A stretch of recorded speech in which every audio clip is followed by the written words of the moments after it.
Morning, everyone. Welcome back to day two. This is the first workshop of the 2025 Alaska Sustainable Energy Conference virtual workshop series. I'm Leasi Vanessa Lee Raymond. I'm the Deputy Director for Strategic Initiatives at Alaska Center for Energy and Power, or ASUP. You may hear us say ASUP from time to time, which is the primary sponsor of this workshop series. I'll be your MC again today. Thanks for joining us. So as a reminder, this is the first in a series of 4 virtual workshops held this spring as 2 half-day Zoom sessions, free of charge, and all leading up to the Alaska Sustainable Energy Conference, which is taking place in person from June 3rd to 5th at the Denina Center in Anchorage, Alaska. The upcoming workshops on the slide here, you'll see Alaska Energy Truisms, a starting point for tough conversations on Alaska's energy future, which takes place on April 8th through 9th. Then we have Dueling over Dual Use Infrastructure on May 6th and 7th, and I'll be participating in that one as well. And we have the IEEE 1547 Interconnection Standard, Enabler of Technical Innovation and End User Benefit on May 13th and 14th. We are providing these workshops to take a deeper dive into specific topics that are of current relevance to the energy opportunity and challenges facing Alaska today. This is the 4th year that ASUP has hosted these workshops, and we are so happy to be able to offer them again this year. So our conversation today is really framed about information security for electric utilities and what it means to develop best practices for an Alaskan energy context. This morning, we will start our day with a presentation by Ronald Camo, my apologies, Camo, from NCIS, discussing the overlap of cybersecurity and national security, followed by a presentation by ASIP's own, John Havrelak, talking about Alaska's cybersecurity plan. After the break, we will continue on with a presentation by Jamie Lean from Dragos regarding their community defense program. And then we will finish out with a presentation by John talking about the Alaska Rural Microgrid Cybersecurity Framework. But before we do all that, we have a few follow-up questions for yesterday's presentations. You'll see on the screen here, to participate in today's polls from your computer, go to pollev.com/TOTTAK216. We recommend Google Chrome for the best results. And if you're joining us by phone, you can text TAK216 to 22333. You will receive a text message once you join the session. Type and send your response, and the results will pop up on the screen. So we'll see a map now.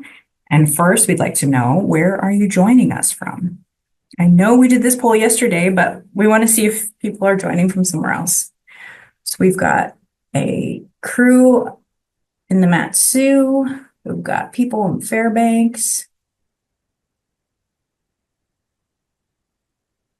Just like yesterday, I'm like, I want to zoom in and see where exactly the dot is. I keep on thinking it's Susitna. I don't know. Sutton? Anyways. And we'll wait for you guys to complete your responses. As people are getting started there, we wanted to get some feedback on yesterday's presentations. Please let us know what was most helpful about yesterday's presentations. So we see relevant, informative, connections, the Rail Belt Regulatory Commission, energy, highly, I feel like highly informative may have been the thing. Security, yes, wonderful. I also found it very informative.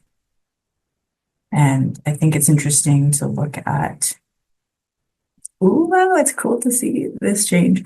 The Ukraine sort of deconstruction of those cyber attacks was interesting. People found it enlightening.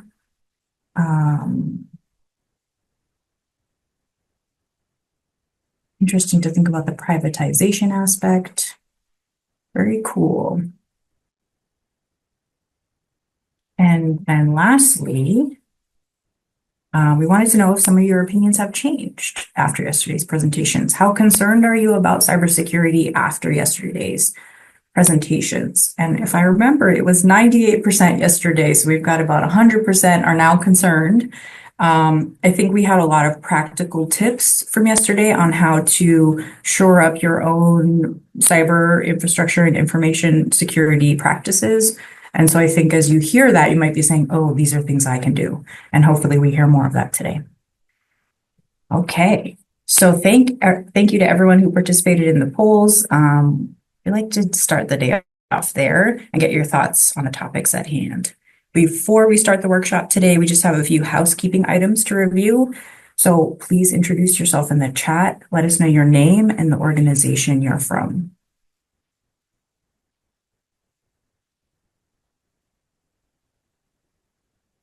Wonderful. If you are having any difficulties with audio or trouble viewing the presentation, please chat event support and someone will help you. During the workshop, everyone will be muted.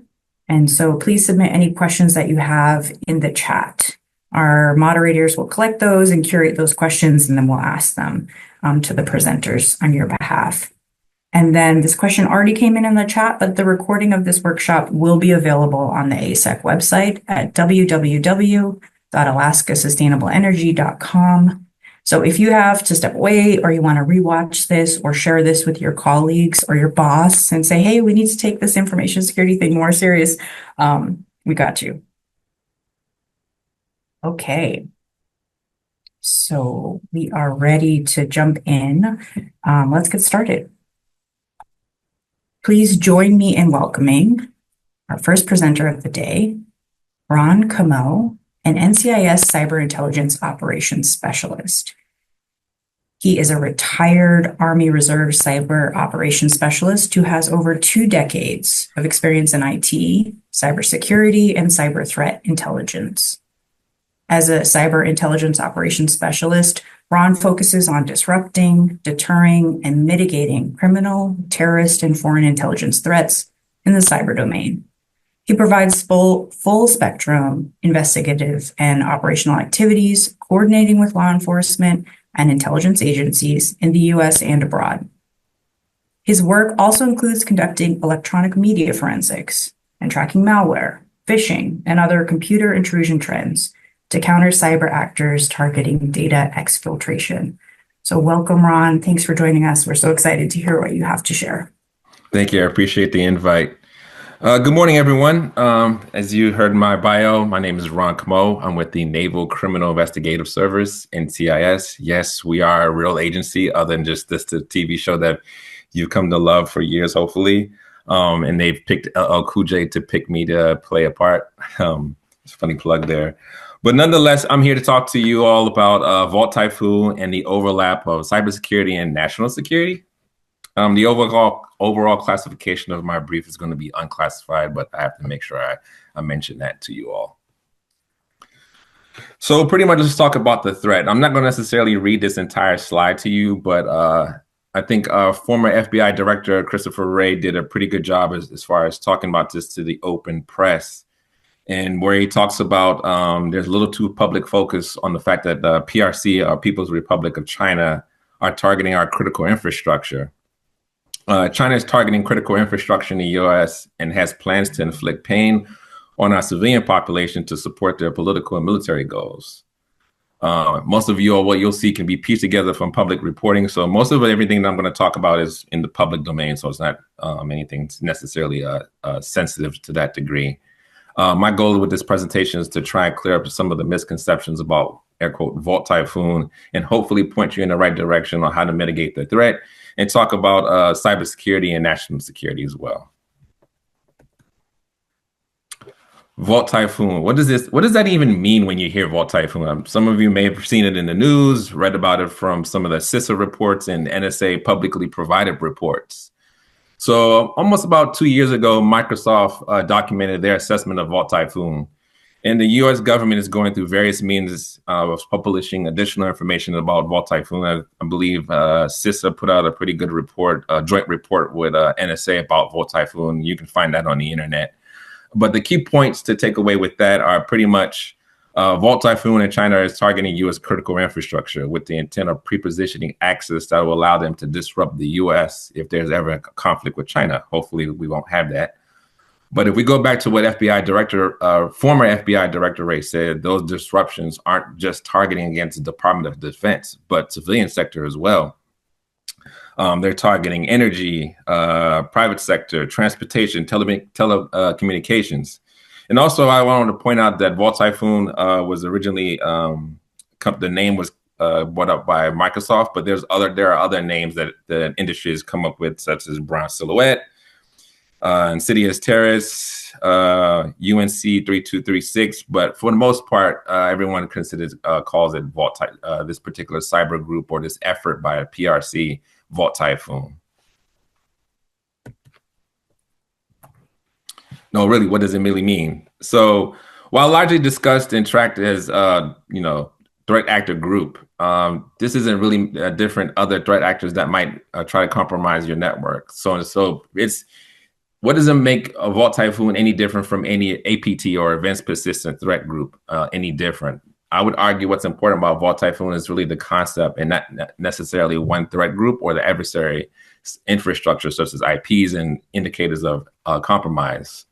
So their concept of what they're interested in is doing is being quiet as possible, such as going undetected on networks for many years while maintaining access. Their goals are to pre-position themselves to gain access into systems that support disruptive and destructive effects for what was called upon the Chinese Communist Party or CCP leadership.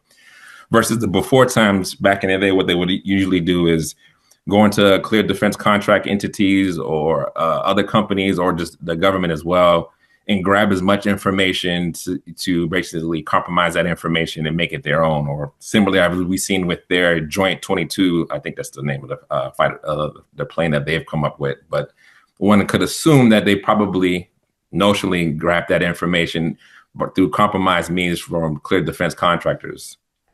And Vault Typhoon is just one example where the PRC is headed. The challenges of network defenders are increasing at an alarming rate, as we've seen through our discussions we discussed yesterday.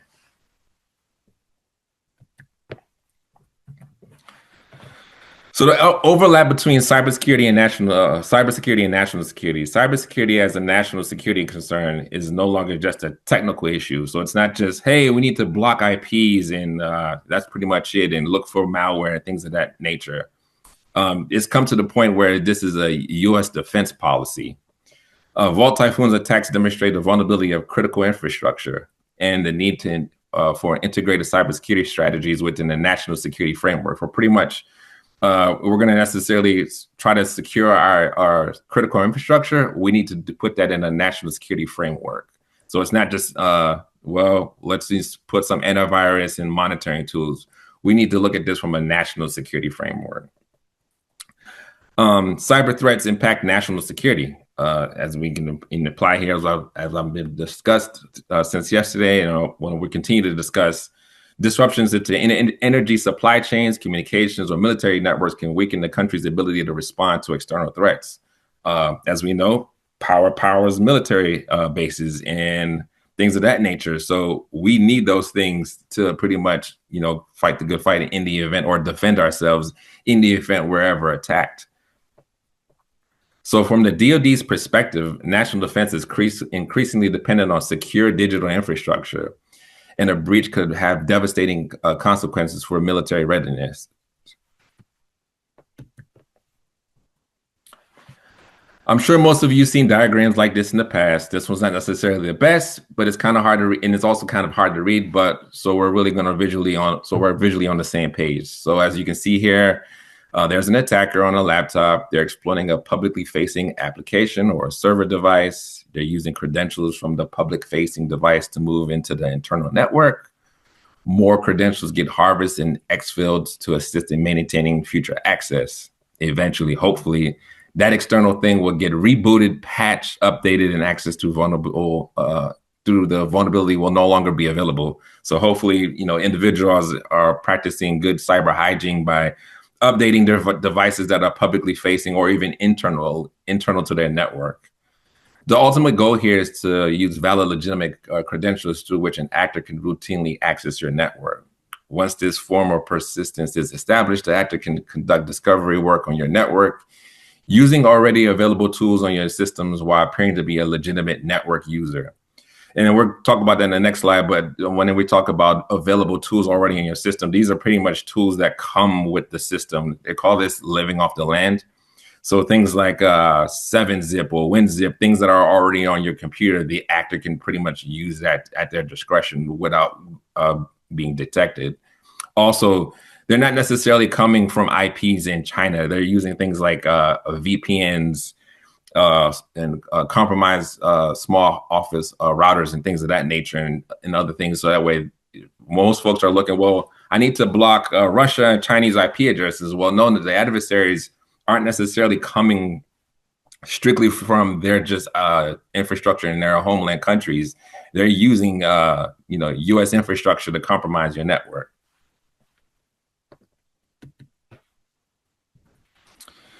As I was saying, using the use of covert networks. On the previous slide, the graphic showed the actor simply using a laptop to access your network. The reality these days, at least when it comes to China, is the way they're using various forms of covert networks. This graphic is more of an accurate depiction of what's going on in front of that initial access vector. It looks kind of like a chained hot points, right? Well, not quite. Mandiant calls these networks, and Mandiant is, some of you may not be familiar. If not, Mandiant was brought out by Google. They're a cyber threat intelligence group that follows event-persistent threat actors. But nonetheless, Mandiant calls these networks operational relay boxes or orbs. The government sometimes also refers to them as obfuscation networks. Really what we're talking about is a botnet through which tunnels can dynamically get built and torn down. The dynamic aspect of these tunnels really turns into a mesh networks of sorts, where the attacker exits and touches your network and is going through by moving the target. What we're showing you here is a combination of VPS or virtual private server services. Example of a VPS would be something, I mean, it's kind of grand, but AWS or something like that. A compromised Internet of Things, IoT devices, or cheap small office or SOHO routers. So think of something like if you go out to Best Buy and you buy a Asus router and you just plug it into your network without securing it or anything like that. Not to say I'm bashing Asus or anything like that, but that's just giving an example. Lots of IoT devices and SOHO routers are running a minimal version of Linux and are extremely vulnerable. So if you ever do plan on buying a router for your network, make sure that you're patching it to and securing it to the best to your knowledge and ability. When these networks are used to attack your network, what we'll likely see is a US-based IP, like I mentioned before, communicating with your network. And it could be used as a VPS provider. It could be coming also from a residential cable modem and things of that nature. They may even go as far as back to make an exit node regionally accurate in relation to San Diego. So the adversary may compromise a SOHO device or create a VPS that's coming out of a San Diego hot point. And so if that IP address comes to your network, well, let's give it a network in Alaska, your defenders may see that, or your administrators, system administrators may see that, and that may not even raise necessarily a red flag to them. It's like, well, that's typical for us, or even necessarily coming from an IP actually in Alaska. So to them, that may not necessarily a flag as a red flag, if you will. The Kev botnet is actually still going, is a covert network you can read about publicly. Black Lotus Labs written a couple articles about it so that you can find on their website. In this case, all the nodes are compromised, as you can see depicted here, small office or SOHO grade routers and firewalls. They're all using some minimal form of Linux operating system and are easily compromised for use in this botnet. At the end, these Guam-based entities, they would only see the exit nodes, which may have been compromised devices in and around Guam. If I recall last year, the FBI took out portions of this botnet, but portions of it were quickly reconstituted. Portions of this or variants of it are still active. I was actually in Guam helping with some of our critical infrastructure partners, such as Guam Power and Water, to help them, shore up their networks to ensure that they're the best defense as possible. As we know, in the event of a conflict with China, Guam will more than likely be the first place that they hit, if you will.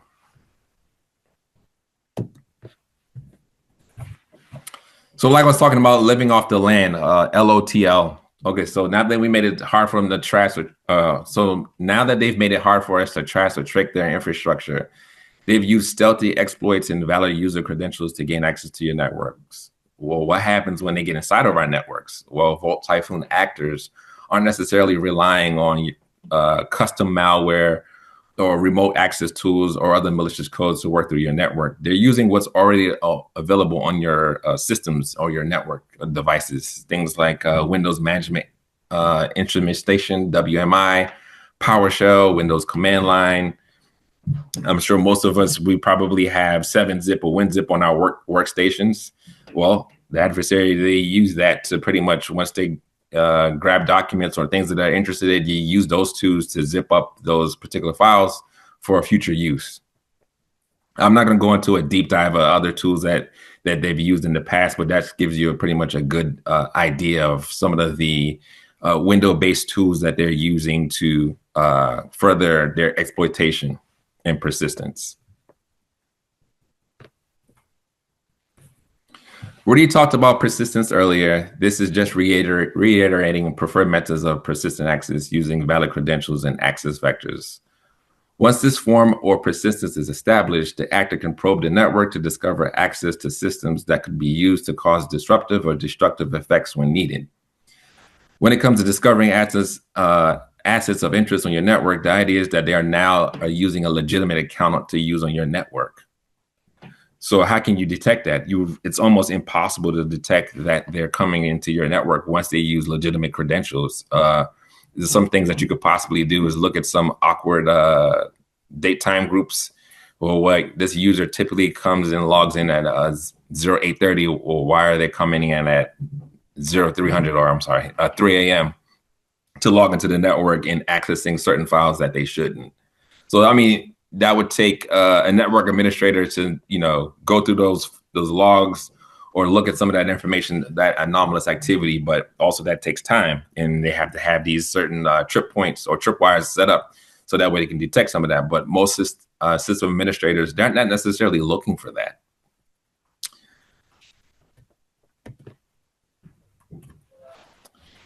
So in summary, pretty much we can't necessarily just rely on IP addresses for indicators of compromise. They're constantly evolving. So they just necessarily, they could come from one US IP address. Minutes later, they can come from another IP address. Some things that we could also do is to mitigate, how do we minimize your footprint while maximizing your visibility? Because some of us are using this for business needs or whatever our mission is. Well, what are some things that you and your organization can do to minimize your footprint on the internet or publicly facing devices, if you will? Persistence looks like a normal user, but how can you spot behavioral differences between the two? Or how can your network administrator do that? Kind of like what I mentioned before, looking at, certain behavioral heuristics, if you will, at what time is the user logging into, what files is that individual accessing, and so on and so forth. We have, physical and logical segmentation matters. Do boundaries create opportunities to identify abnormal behaviors? That's something that you all can also look into to mitigate, or, the potential threat of your network being compromised by Vault Typhoon or other APT actors.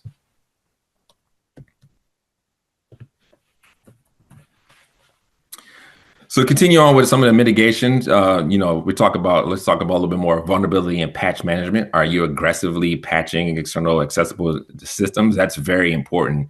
Even for your home device, when was the last time you logged into your router and said, wait a minute, when was the last time the firmware was updated on this? Or what ports do I actually need open? Do you really need port 23 or port 80 available onto your router, your home router at home? Probably not.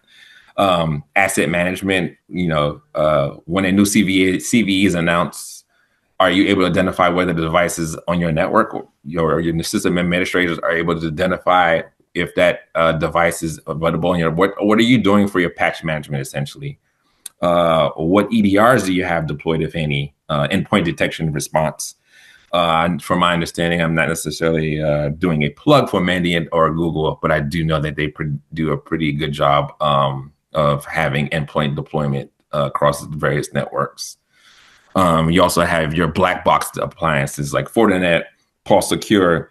They do not offer support installation of EDR. So what else can you do absent of an EDR? Behavioral analysis, like I was talking about before, particularly for your externally accessible systems like your VPNs.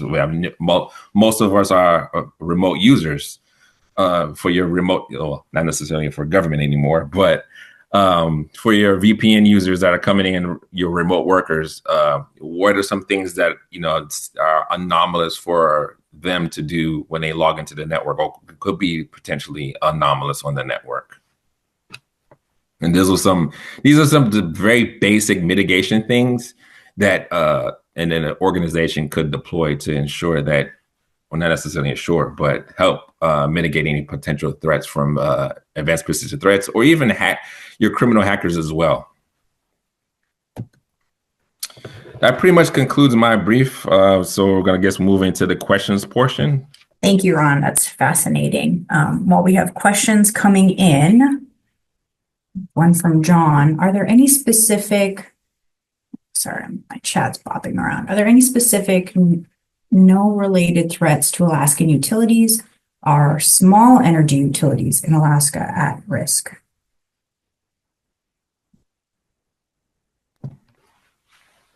There are no known threats, if you will, directly to Alaskan utilities. But kind of like I was talking about in my presentation, pretty much any critical infrastructure is vulnerable to the adversary, and not necessarily just Fault Typhoon, right? We're talking about more, what are you doing to mitigate against the threat? Because nothing is 100% protected, right? There's no such thing as 100% secure. You're always going to have some type of vulnerability and risk. You have to make sure that you're doing risk management and mitigation when you're deploying certain things. What was the other question? Are small energy utilities in Alaska at risk? I would say the same thing. Potentially, we don't necessarily know that. It's from the NCIS, or I can't speak for CISA, but for the government as a whole. But nonetheless, I would say there you are at risk because I'm guessing that there is some type of exposure to the internet from Alaskan utilities, or even from the small energy utilities. If you're touching the internet, yes, you are essentially at risk. The goal is, I guess, the biggest thing would be to ensure that you're mitigating, like we talked about in my slides, to ensure that you're not compromised. But yes, I would say pretty much any entity that's touching the internet, there is a threat. Yeah, internet and humans, we heard yesterday. We'll wait for more questions to come in through the chat, and I'll ask one that I had. We learned yesterday about the role of modeling and digital twins and creating automation tools that can sort of make patterns of behavior like you described in your talk. And I'm curious how someone in a role like a network defender, or maybe someone at your level who's looking at scale, how do you examine behavior at scale, or behavior when you're not really the network admin or the sysadmin yourself?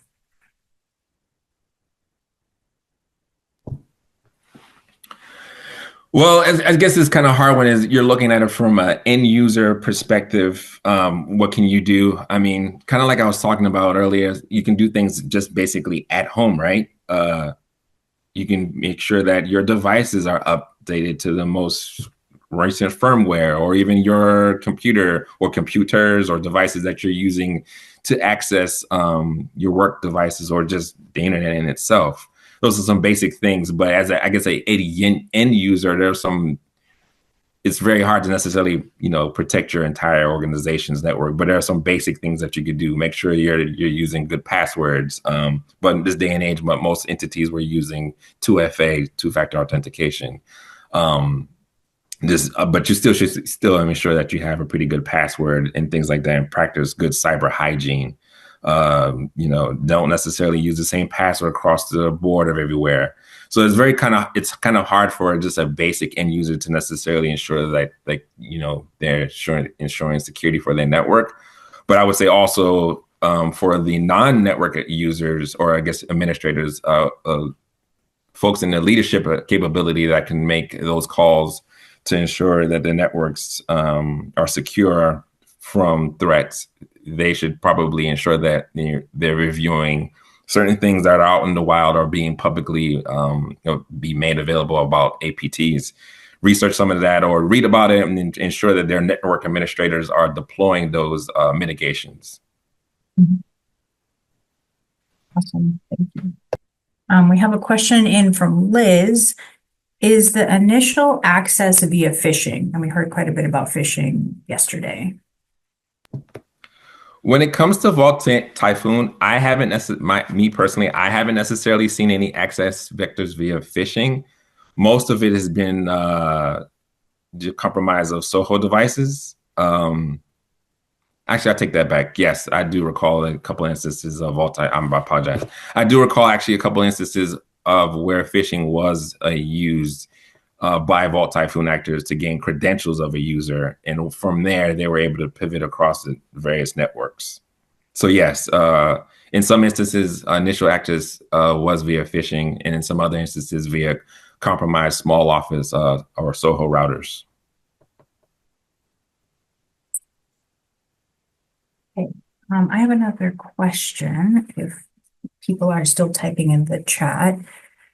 So you talked about these threat actors trying to be quiet, and I was curious how network defenders go about detecting presence when it's quiet. And you touched a little bit on this, but what sorts of things do they look for besides logging in at 3 in the morning or something like that? Yeah, this so far for the most part, it's very difficult to detect actors that are maintaining persistent access on the network, especially when they're not necessarily using malware or custom tools. They're using tools that are native to the network or your organization. So it's really hard, to be honest with you, without using behavioral analysis, things that may look a little fishy. So to be honest, it's kind of actually very difficult to do without some of that behavioral analysis. There are some things you can maybe do as far as making sure that those folks that really have a need to know on your server, your file servers, making sure that's a lockdown, if you will. So that way, well, wait a minute, why is Bill from accounting accessing Dr. X's, I'm just saying Dr. X, but Dr. X's reports, that kind of thing. So those are some things that you could possibly do as far as ensuring, you can lock down. But again, it's very hard to do when where they're currently maintaining persistence on a network. In some instances, they're maintaining persistence on the network, not necessarily just to compromise your network, but to use your network as a hot point into some other different entity, to include the U.S. government or state government as well. Yeah. Like we have another question from John. If you suspect you are compromised, should you contact the FBI or other agencies? 1000% yes. Contact the FBI and CISA as well. So please ensure that you're in constant contact with your federal partners to ensure that we can help you mitigate the threat and investigate that. Especially with CISA, they have those resources to help you mitigate some of that. I can't necessarily speak for them, but from my observation, I know they've come in with various organizations, especially when it comes to critical infrastructure. Well, they come in with various tools to help mitigate against an active intrusion, if you will. And from my understanding, FBI kind of comes in with some of that investigative authority to kind of investigate things, that intrusion as well. Mm-hmm. So they won't laugh at you if you shoot them an email or give them a ring. Not at all. 911 is like, this is a 311. Like, this is a. Yeah, no. I would say don't call 911, but definitely call the FBI as soon as possible. Gather all the information. They'll walk you through. They're totally helpful with everything. So please, by all means, contact the FBI and CISA immediately as soon as you suspect, even if you don't think you're like, well, I'm not sure, but I'd rather you be not sure and or like call the FBI and assist us immediately than sit on the information and come out to be an actual intrusion. I have another one to throw out there for you. We heard a little bit yesterday about, the future workforce needs.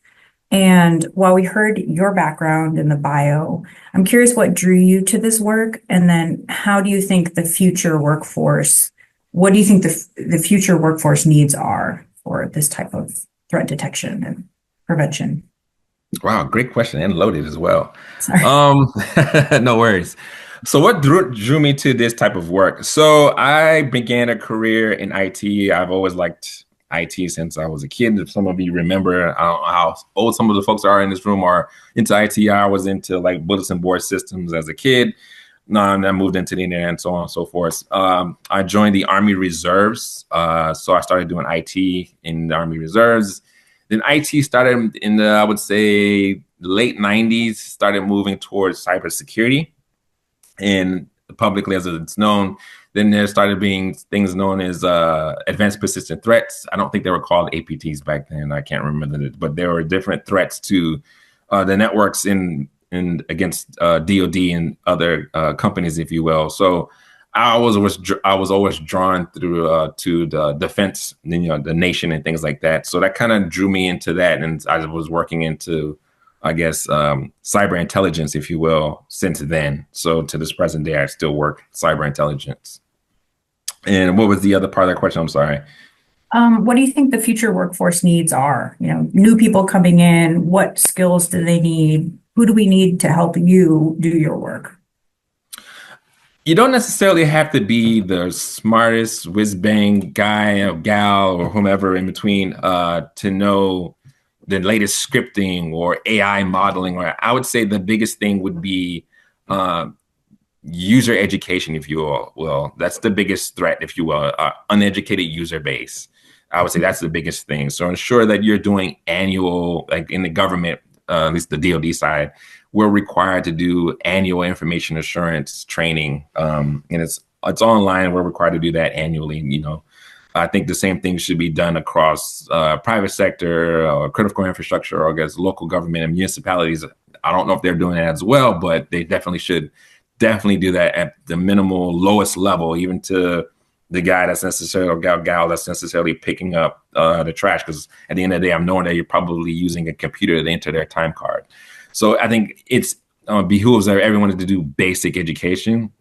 I think some of the things that the user workforce could come into is just education, if anything. So you don't necessarily have to have the latest cert or things like that, but also have an understanding of some of the threats out there too as well, which come into that user training as well. But some of our network administrators, I think they should definitely be educated, like this type of PowerPoint presentation that I did.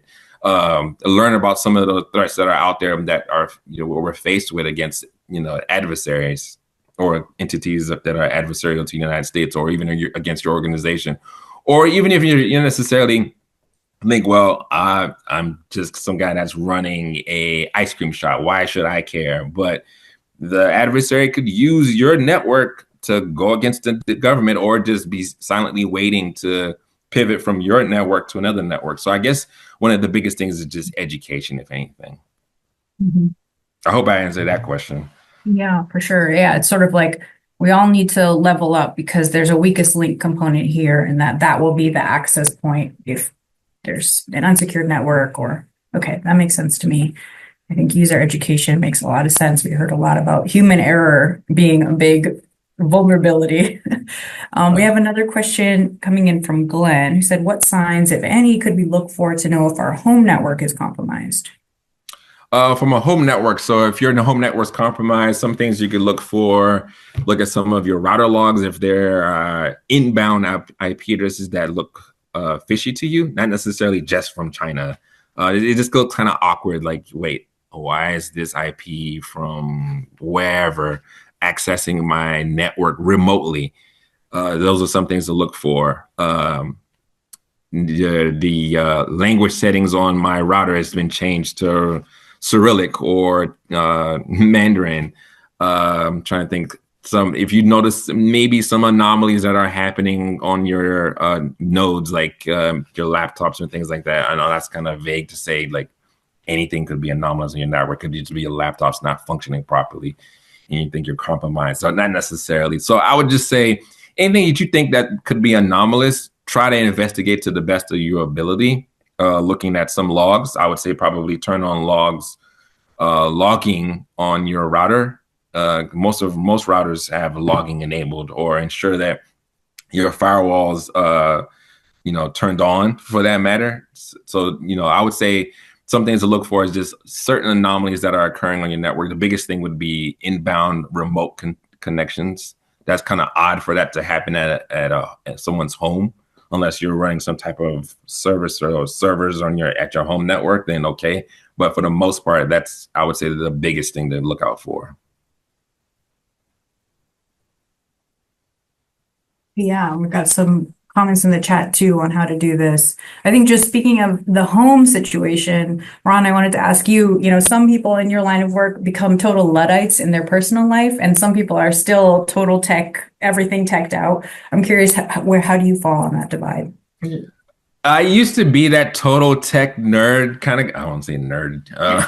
Total tech In a good person. way. It's a safe space. Yes, thank you. I appreciate that. I used to be that guy.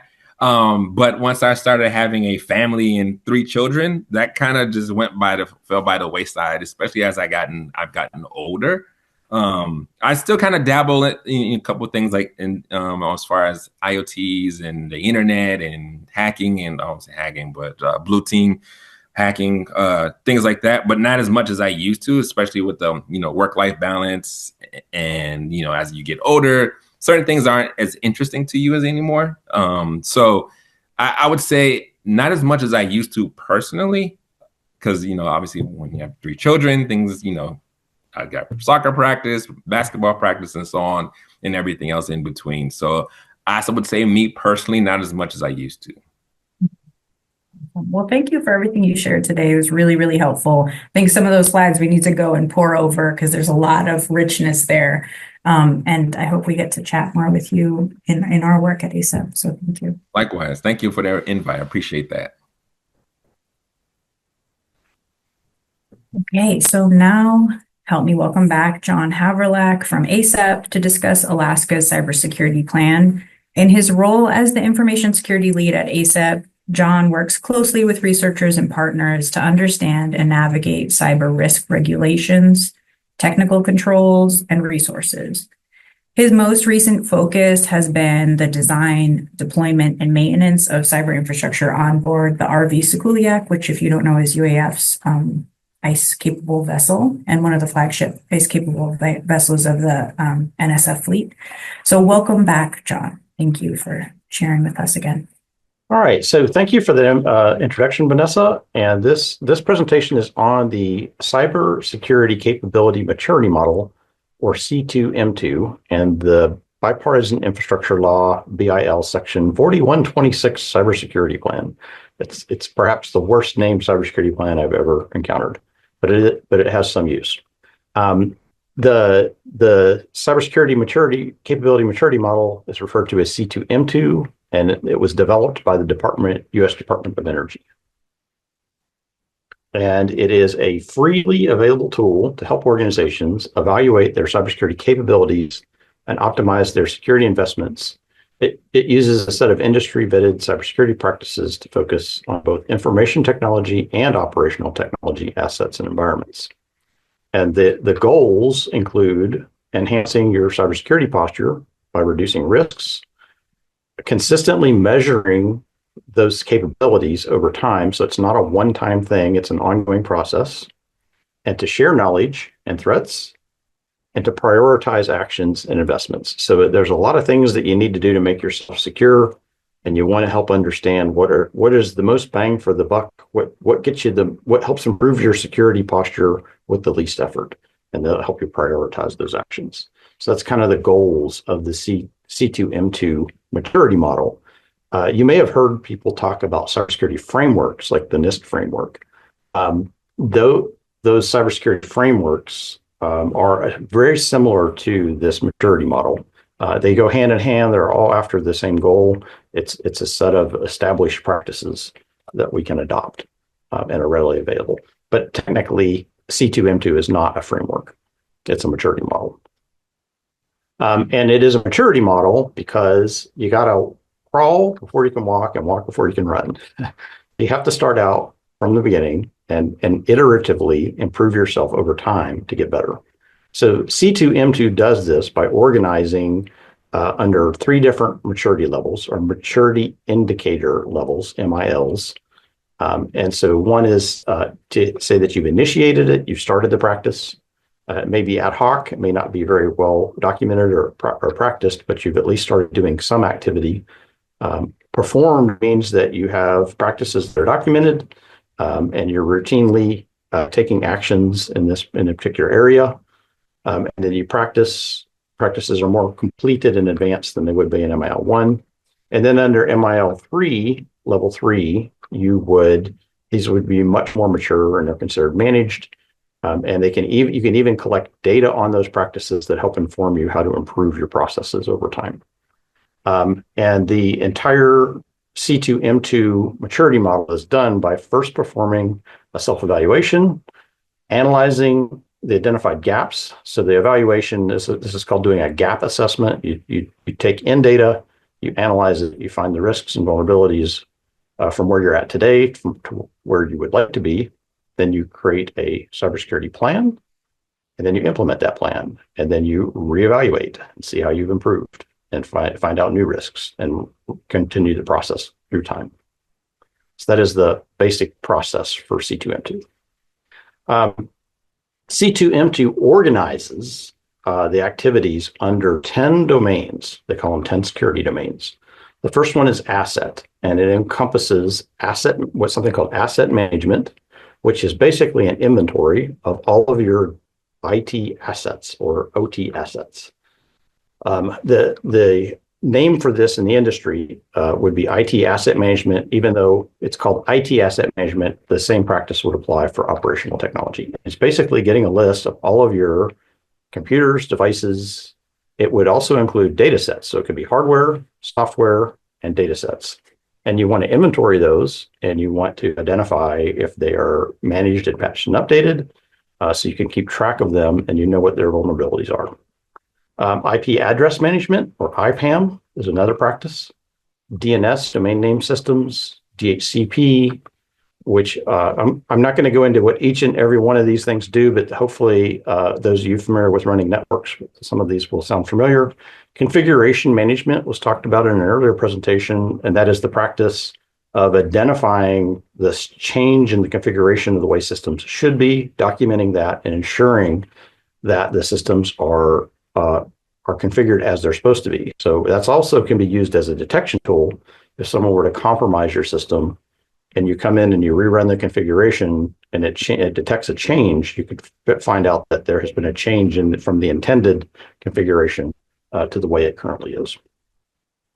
Using software-defined data centers, things like VMware or other virtualization platforms to run systems, and then software-defined networks. So some of the software-defined aspects get into some of the abstraction layers that are involved. Not everything's. Sometimes we're dealing with physical hardware, physical switches, physical network devices. Sometimes we're dealing with virtual ones, but they're all applicable, and you treat them with the same basic practices. The next area is threat vulnerability management, and this can include installing something that is a security information and event management, or SIEM or SIEM. I left the information out of that. I need to fix that slide. Vulnerability management tools, something like Dragos that we've got a presentation coming up on, could help with this. And then threat intel from places like EISAC can help give you information in your industry sector. If you register for EISAC, they will share threat information with you in your particular, in the energy industry. There are other ISACs available for other industries. And then risk management. So we've got governance, risk, and compliance. So this would address issues of regulatory compliance that we have to meet to make sure that we're meeting those targets and goals. And that would be addressed in this holistic plan. business continuity management plan to make sure that if something gets compromised, you have a way to recover. The next domains are listed as access, and it includes things like identity and access management. So this would include identity providers, identity and access management, or IAM, single sign-on, SSO, or multi-factor authentication. Those kinds of services would all fall under the domain of access. And it's basically managing the identities of the people who have access to your systems. Situational awareness. So this would include things like network monitoring and log management or intrusion detection systems.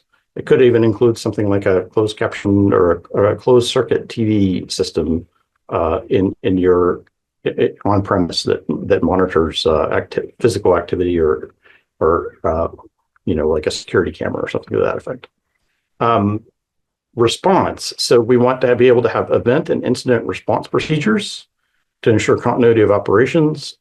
You should have an incident response plan that's documented and practiced. And this is something that tabletop exercise we talked about yesterday can be used to test.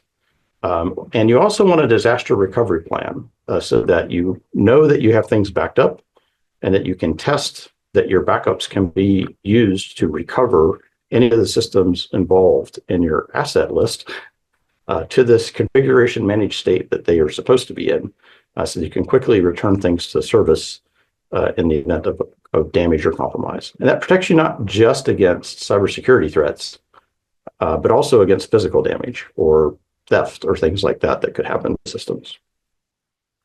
Third-party risk management. So this has to do with how you source hardware and software. And so we've talked about things like, malicious software. How does it get to your system? You have to think about where your vendors are. I think somebody yesterday mentioned the example of, where are the chips made that go into a particular hardware device that you have running, a industrial control system switch in your network. So you go to one vendor that might be a US vendor, but they might be getting their hardware from someplace overseas. So you have to track that kind of information, and that can be really complicated. And then you also want to do supplier lifecycle management. You want to manage all of your systems throughout their entire lifecycle from cradle to grave, and make sure that so for example, if a particular piece of hardware dies and it's no longer being manufactured, you've got a risk because you can't replace it. So you have to make sure that we're keeping things up to date and can be replaced if needed. Workforce management. So I think these are the last 3 of the 10 domains. Workforce management includes things like having a learning management system to conduct security awareness training for your staff. Everybody in the organization should be getting some level of security awareness training. Some more than others. If you have somebody working in your OT environment, they might need specialized OT security awareness training. But there's appropriate training for different levels of staff and roles in your organization. And then professional growth opportunities also, to send people to conferences or webinars like this one right here, so they can connect with other people in the community, build networks of information, learn about what other people are doing. These are also very valuable things to do for your workforce. Architecture, cybersecurity architecture. This is a very complicated one. It can be. I think it might be one of the hardest ones to achieve here because it often can involve rebuilding your entire network if you don't have a secure architecture. And that could mean replacing hardware and components. But you want to have, at a minimum, a segmented network architecture with good security zone boundaries in place, with good firewalls and protections. You want to be able to do architecture testing so that you can validate that the zones that you set up actually, and the controls that you've put in place actually work the way they're supposed to. We would also want to incorporate secure remote access to this so that people coming in from the internet to access systems are able to get access. So a lot of these things tie in together. So for example, the secure remote access events that happen when somebody logs in, those would get logged in the log management system. And so we would be able to monitor those events there and look for any anomalies or failed password attempts or things like that. A new area of interest And for industrial control systems, this is less mature and does have some challenges. But zero trust network access architectures essentially don't allow anything to talk to anything as the default. And you have to explicitly give access from systems to system. So that takes more time to set up and get the system tuned to work. And it also induces some latency because the traffic that wants to flow has to be checked. And so it will slow down in terms of processing and network time it takes for communications to happen. And that becomes problematic for certain industrial control systems that require very low latency communications to adapt and respond to changing temperatures or voltages or things like that in the network. A cybersecurity program. So all of this stuff we're talking about comes under the heading of project management and program management to establish a system security plan or a cybersecurity plan by another name, and a plan of action and milestone or a risk register to keep track of where you're at and to be able to ensure that the activities involved with running a cybersecurity program are being managed and continue to improve over time. So here are some resources you can leverage. These slides should be available after the presentation. And so you can click on these links if you want, or you can go to the C2M2 website that was listed above and get to them there. But there's a self-evaluation guide. We're going to talk a little bit more about the details of that. And so I just wanted to put the links to these resources in here if anybody's interested in actually implementing a C2M2 self-evaluation. And a second page of links as well. So in this cycle, we start by performing a self-evaluation, and the DOE has put together a self-assessment website. There's links to the guide here. It includes answering 356 questions from all corners of your organization, covering all 10 C2M2 domains. They recommend or advise that the self-evaluation is done during a facilitated one-day in-person workshop or a series of 60 to 90-minute sessions if conducted virtually. I think it could take more than a day to do this. It is pretty intense. I have done lightened versions of it in a matter of less than a day, but I think to really do a full thorough assessment can take a long time, especially for somebody just starting out in this. It's a lengthy procedure. Workshop participants would include key individuals who understand how the organization is being evaluated and implements and how the cybersecurity practices are implemented. And the kind of responses there's kind of a scale that you are asked to evaluate each question on. Is it fully implemented, largely implemented, partially implemented, or not implemented? So there's some subjectivity into the assessment. The web tool for this looks something like this. And so you can go to this HTML tool and you can see here the objective one, manage IT and OT asset inventories. IT and OT assets are important to the delivery of the function and are inventoried at least in an ad hoc manner. And so you would pick, which of these areas, and you can add notes in here, and then you click continue and it goes to the next question. So you got to do that 365 times. You can save your progress underway. You can load your progress back in and resume, so you can do it. And the cool thing about this tool is it runs right in your browser, and none of the data you submit goes to any web servers anywhere. So it has been designed very well with security in mind, so that you're not disclosing any sensitive information to somebody's website. Okay, moving right along.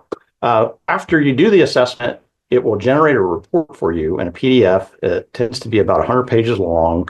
There's a lot of details in it to digest, but you get this kind of summary of the status over the 10 domains, and you get the different indication levels of where you're at, and then an overall MIL that you've achieved.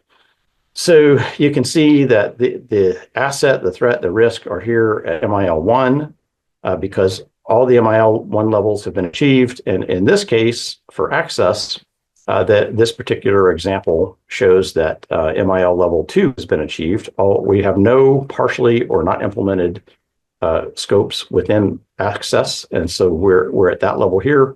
and so on. And so, for example, we can see that there are some partially implemented things under workforce, so it gets a 0 because it has not completed that level of maturity yet. So to help with this, after we do the analysis, we want to develop a cybersecurity plan. And that is what the Bill Section 4126 resources are for. They were developed by the DOE. And if you have a DOE funded project, all current DOD funded projects require that you submit a BIL Section 4126 cybersecurity plan. So it's yet another piece of bureaucratic documentation. The link is here. There's some really good guidance here, and I can pull that up here from the Office of Clean Energy Demonstrations, OCED, and they kind of walk you through. This is a really good read if you need to implement a BIL Section 4126 cybersecurity plan, and it's based on C2M2. So if you followed all of those 10 threat areas, they're going to look very familiar if you go through the report. In fact, I can pull up an example of this is the low risk template in the cybersecurity plan. And so it's got a table of contents, and it's got areas in the plan. If I scroll down below, it'll tell you what you need to fill in blue. So you basically just take the template, fill in what's appropriate for your organization. And once you're done, you have a cybersecurity plan. So it's basically a templating system that addresses all 10 domains in C2M2. In this case, in March 2023, they developed the Office of Cybersecurity, Energy Security, and Emergency Response, CESER, which is Department of DOE, developed this cybersecurity plan. And they oversee it, and they have created the templates that I'm going to show you here. Or I showed you one example, but I'll give you the links to those two. And they are right here. So there's this high, medium risk, and low risk cybersecurity plan within BIL Section 4126. They're in Word docs. You can download them and open them up and edit them directly for your organization. And that would help you establish the plan. So one question that might come up is, well, how do I know if I need a low, medium, or high risk plan? So I had that question, and I couldn't find really good guidance on that in any of the resources provided.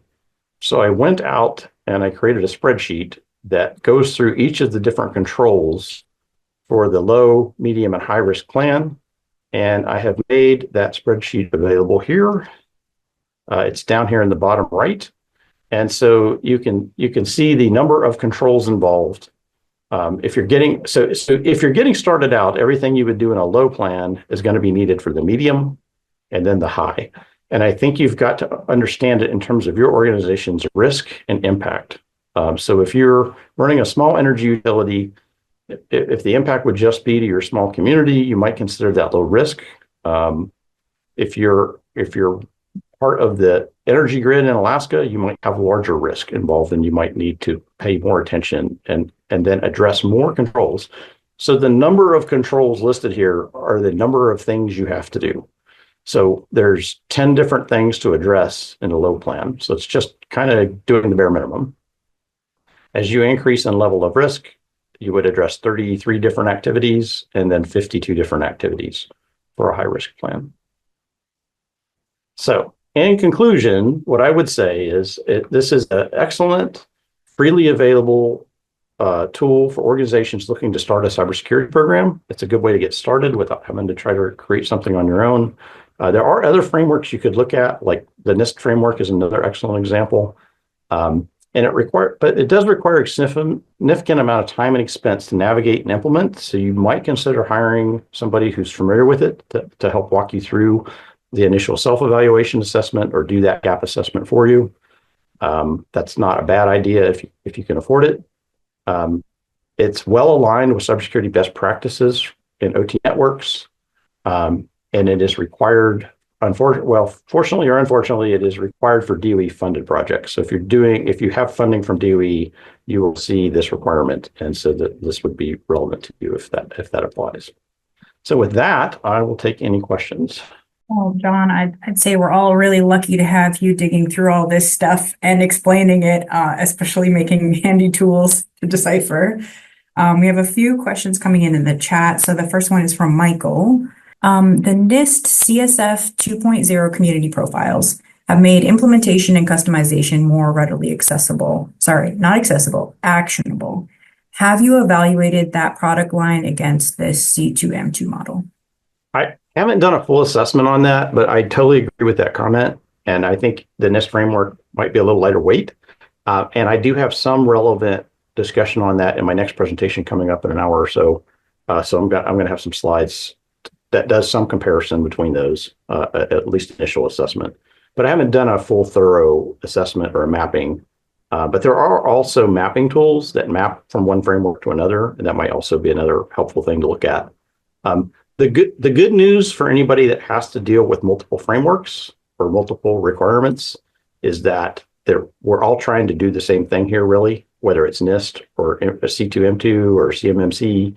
And so it's really just understanding how to report your compliance obligations of the things you're doing. You can do the work to secure yourself, and it's just figuring out how to translate that into the particular control sets. So you don't have to really do a whole lot more work. It's just an issue of understanding how to report it.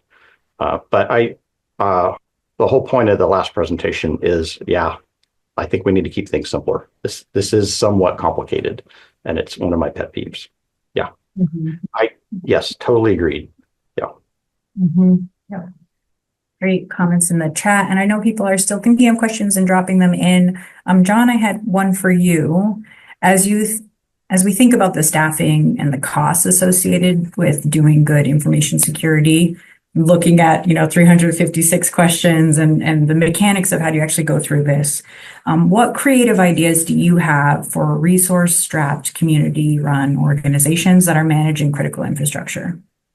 So that's an open question to me that I'm still working on. But one of the things that I've seen done that I think has worked very effectively is to have partial cybersecurity services hireable with organizations. So, for example, we came across that term vCISO the other day, a virtual cyber information security officer. And so you may not have the funding to hire a dedicated cyber information security officer for your organization because you only have 5 people working for you, and it wouldn't be appropriate or affordable to hire some expensive person like that. But you don't necessarily need a full-time person for that. Maybe you can get by with part-time work. So if you can find, I would love to see something like this in the state of Alaska. The one example I've seen is called Research SOC, or Research Security Operations Center. It's run out of Indiana University, and it provides cybersecurity resources like this for National Science Foundation large facilities. So they can hire a part-time virtual CISO, pay a very affordable amount, get the results they need, and get the access to the expertise they need without having to hire a full-time person. And they also get the benefit of the fact that there's multiple people working there that can fill that role. So you've solved the business continuity problem too, right? If somebody takes off and leaves, you're not out having to rehire that position and start all over again. Your continuity continues to go. So I would like to see something like that established in the state of Alaska for energy utilities in Alaska to address cybersecurity programs, help people manage it. I think some of that's being done by Structured. They're kind of filling some of that role as a vendor. We didn't really get a whole lot of details on that, but however it happens, I think that would be the idea, is to kind of pool our resources together so that smaller utilities don't have to do it all on their own. Yeah, we have a great point from Michelle in the chat that this also applies to small businesses who are trying to address this problem and simplify and be able to do a good job, but may not be their core priority. And that leads me to another question I had for you, which is, how might Alaska's electrical utilities weigh the cost benefit of investing in more information security or cyber resilience versus not doing it? How might you advise? Well, I think that comes down to some analysis that I don't have access to the data on. So, for example, how much would it cost if you had a cyber attack or a cyber event? If if your diesel generator got compromised and got caught on fire because it was told to rev up when it should have revved down, or there's other actual physical damage done to systems that bring your utility down, what is that cost to your business? And so a rule of thumb I've heard, I don't have any data on this, but I've been told you should be using 10% of your IT budget towards cybersecurity for an organization. Well, you go to many utilities in the state, they're like, well, we don't have an IT department, so that's easy, right? 0%. That can't be the answer either. I do think that and I'm going to address some of this in the next presentation, but one of the big problems is that energy costs in Alaska are expensive.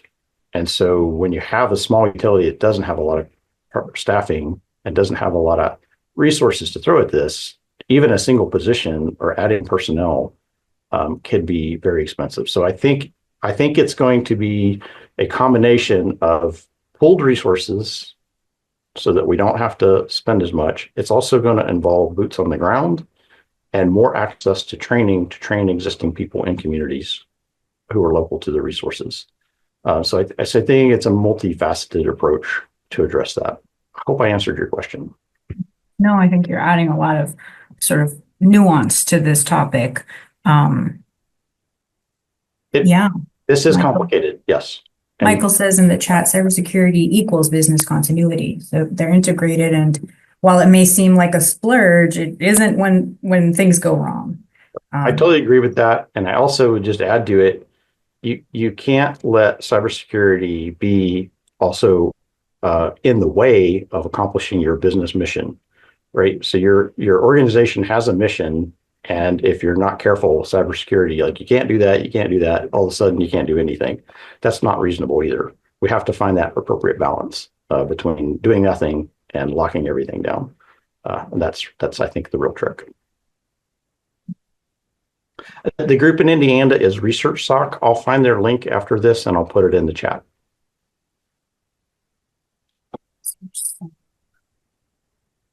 I'm thinking of one of the comments from our presenter yesterday. I think it was the rail belt reliability folks, Todd, that said compliance doesn't mean security. And I'm curious about your thoughts on this, John. I love that comment. Yeah. What do you think about this? Well, so when I was working with the U.S. Academic Research Fleet and we were trying to establish a cybersecurity program for the fleet, one of my big concerns is that we would get all caught up in compliance and that we would just do the bare minimum we have to do to get through an audit, get through an inspection, and we wouldn't actually focus on security because both are different, right? Just jumping through the hoops to pass an inspection is not the same thing as actually being secure. There's a lot of activities that you need to do to be secure. And so what I would like to see and what I've always advocated for is we should be doing both, right? We should make sure that the efforts we're putting in to meet the compliance are genuine, honest, and useful, and actually reduce our risk and make us more secure. Ideally in a measurable way, but you won't see that happen initially. It's an iterative process, and you have to get started with a program, and you start to iteratively address things, and then over time, what you can see is that you can actually measure that your risk is being reduced. There are measurable ways to do that, and so that would be the return back, the feedback loop of a mature organization that's running a good cybersecurity program. But yeah, I completely just agree with that sentiment that the two are different, and you can spend all your time doing a bunch of things to meet compliance, which I've had to do in the past before, and it frustrated me greatly that I had to spend, 2 days a month changing passwords on every computer. Yet we didn't get to address all these other things that I knew about that were real security issues because we were spending all our time just changing passwords all the time. But we met the compliance for the organization at the time, and so we got through the hoops. We passed the audit, but yet we still had unaddressed issues that we knew about. So I think I think more modern cybersecurity approaches are aware of those kinds of things, and are not big fans of like heavy-handed top-down compliance regimes. We really want to engage with the people doing the work and help facilitate with them, not have it be some heavy-handed, we're going to get inspected and we're going to have in trouble if we don't pass. That's not usually how my recent experience has been. It's been way more collaborative. And it's like, yeah, you got these problems, but we just want to know you're addressing it and you're working on it. And what can we do to help? Another great comment from Michael. Resilience is a journey. You can't open your checkbook and buy resilience. Dang it. It must be learned and I like this Michael guy. Yes. Very good. A checklist mentality prevents the development of resilience. Yeah, I think that's important. And I'd love to hear from more people in the chat. If this is a frustration point for you, that you're feeling like you have to comply, but it doesn't actually help you solve a real problem to become more resilient in whatever your area is, small business, running utility, state, local government. So feel free to just share your thoughts there.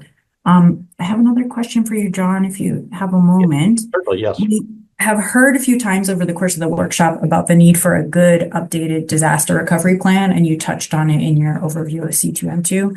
What exactly does that look like? Is that a physical thing, or is that a thing that lives on your computer? How often do you interact with this document? So disaster recovery plan is a fancy word mostly for backups. It's more than just backups. Mm-hmm. It's a full-fledged plan, and it addresses various different levels of disaster scenario.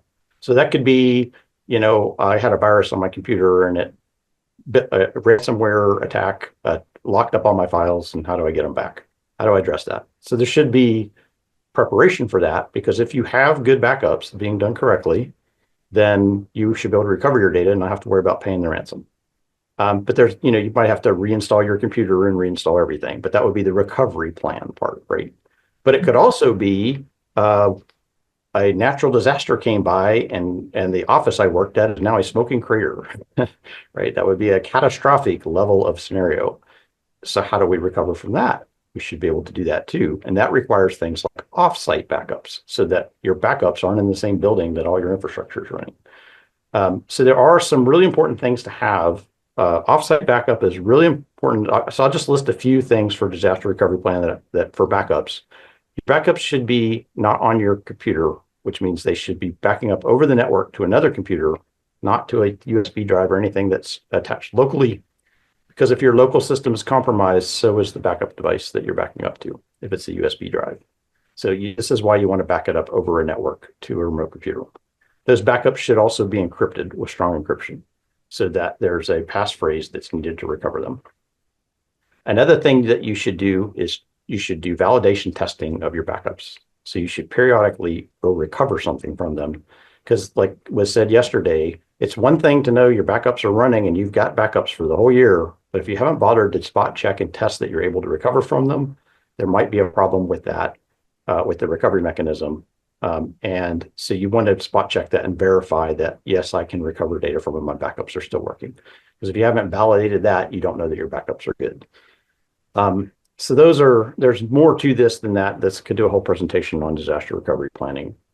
But so there's individual things we would do for our desktop like that, and that would be all part of this disaster recovery plan. All of your servers should have all this stuff automatically, a way to recover at various points in times. Backup. So the backups are also different from making a copy. So for example, if you just drag and drop your documents to a USB drive and say, I've got a backup, it's not quite the same thing, because your documents change over time. So your backup system actually does point in time checkpoints and keeps track of, here's the backup that you had from a week ago or 2 weeks ago or a month ago, because some of those files may have disappeared. So you want to do levels of retention in your backups as well, to keep track of them through time. But then, of course, that means more backup storage. So you've got to have enough capacity. So you got to find that balance. But yeah, there's a lot of things to consider there. And a full-blown disaster recovery plan for your organization will address even maybe multiple internet connections or things like this that you need to have in case one goes down. You've got other options. Yeah, I'm this whole today and yesterday, I'm thinking a lot about like 2018 in Alaska, 2017, 2018, we had the Matsu cyber ransom, which took down the whole municipality for quite a bit of time. And I worked at an IT consultancy at that moment in time that was helping to consult there, but I was also working, my day job was working at one of the electrical utilities. And then there was also the earthquake. And so they were both, so I felt like Anchorage area, Matsu and Anchorage were really tested in their disaster recovery in that year, to both have physical backups offsite and to have network secured, right? So things that are, you're not putting your backup on your network and another network. Elena says, yes, excellent overview of the backup process. And it is something that requires thought, planning, diligence, and a little bit of expertise. So thank you, John, for breaking that apart for us. So as we come up on the end of our time together, I wanted to ask you the same question I asked Ron, which is, you've been doing this for a while. What got you into the cybersecurity and information security aspect of your work? And then what do you think the future workforce needs? What skills do they need? Yeah, I've had a long journey to get here, and I can't say my career was planned. My background's in physics. It's definitely been kind of my passion, and I still dabble in it, but I'm not particularly good at it. But very closely tied to that was addressing with computers. So I had various opportunities kind of fall in my lap for jobs, and have managed to turn that into a career somehow.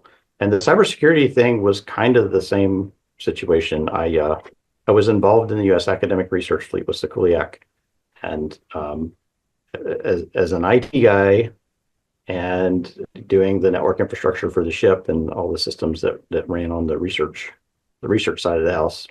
And then we started getting cybersecurity compliance things from Coast Guard and other regulatory agencies that were required. And so we, as a fleet, came together. We did work and collaborate. This is why I also think it's really important to have a good community and pull on your community resources. Don't try to do this alone.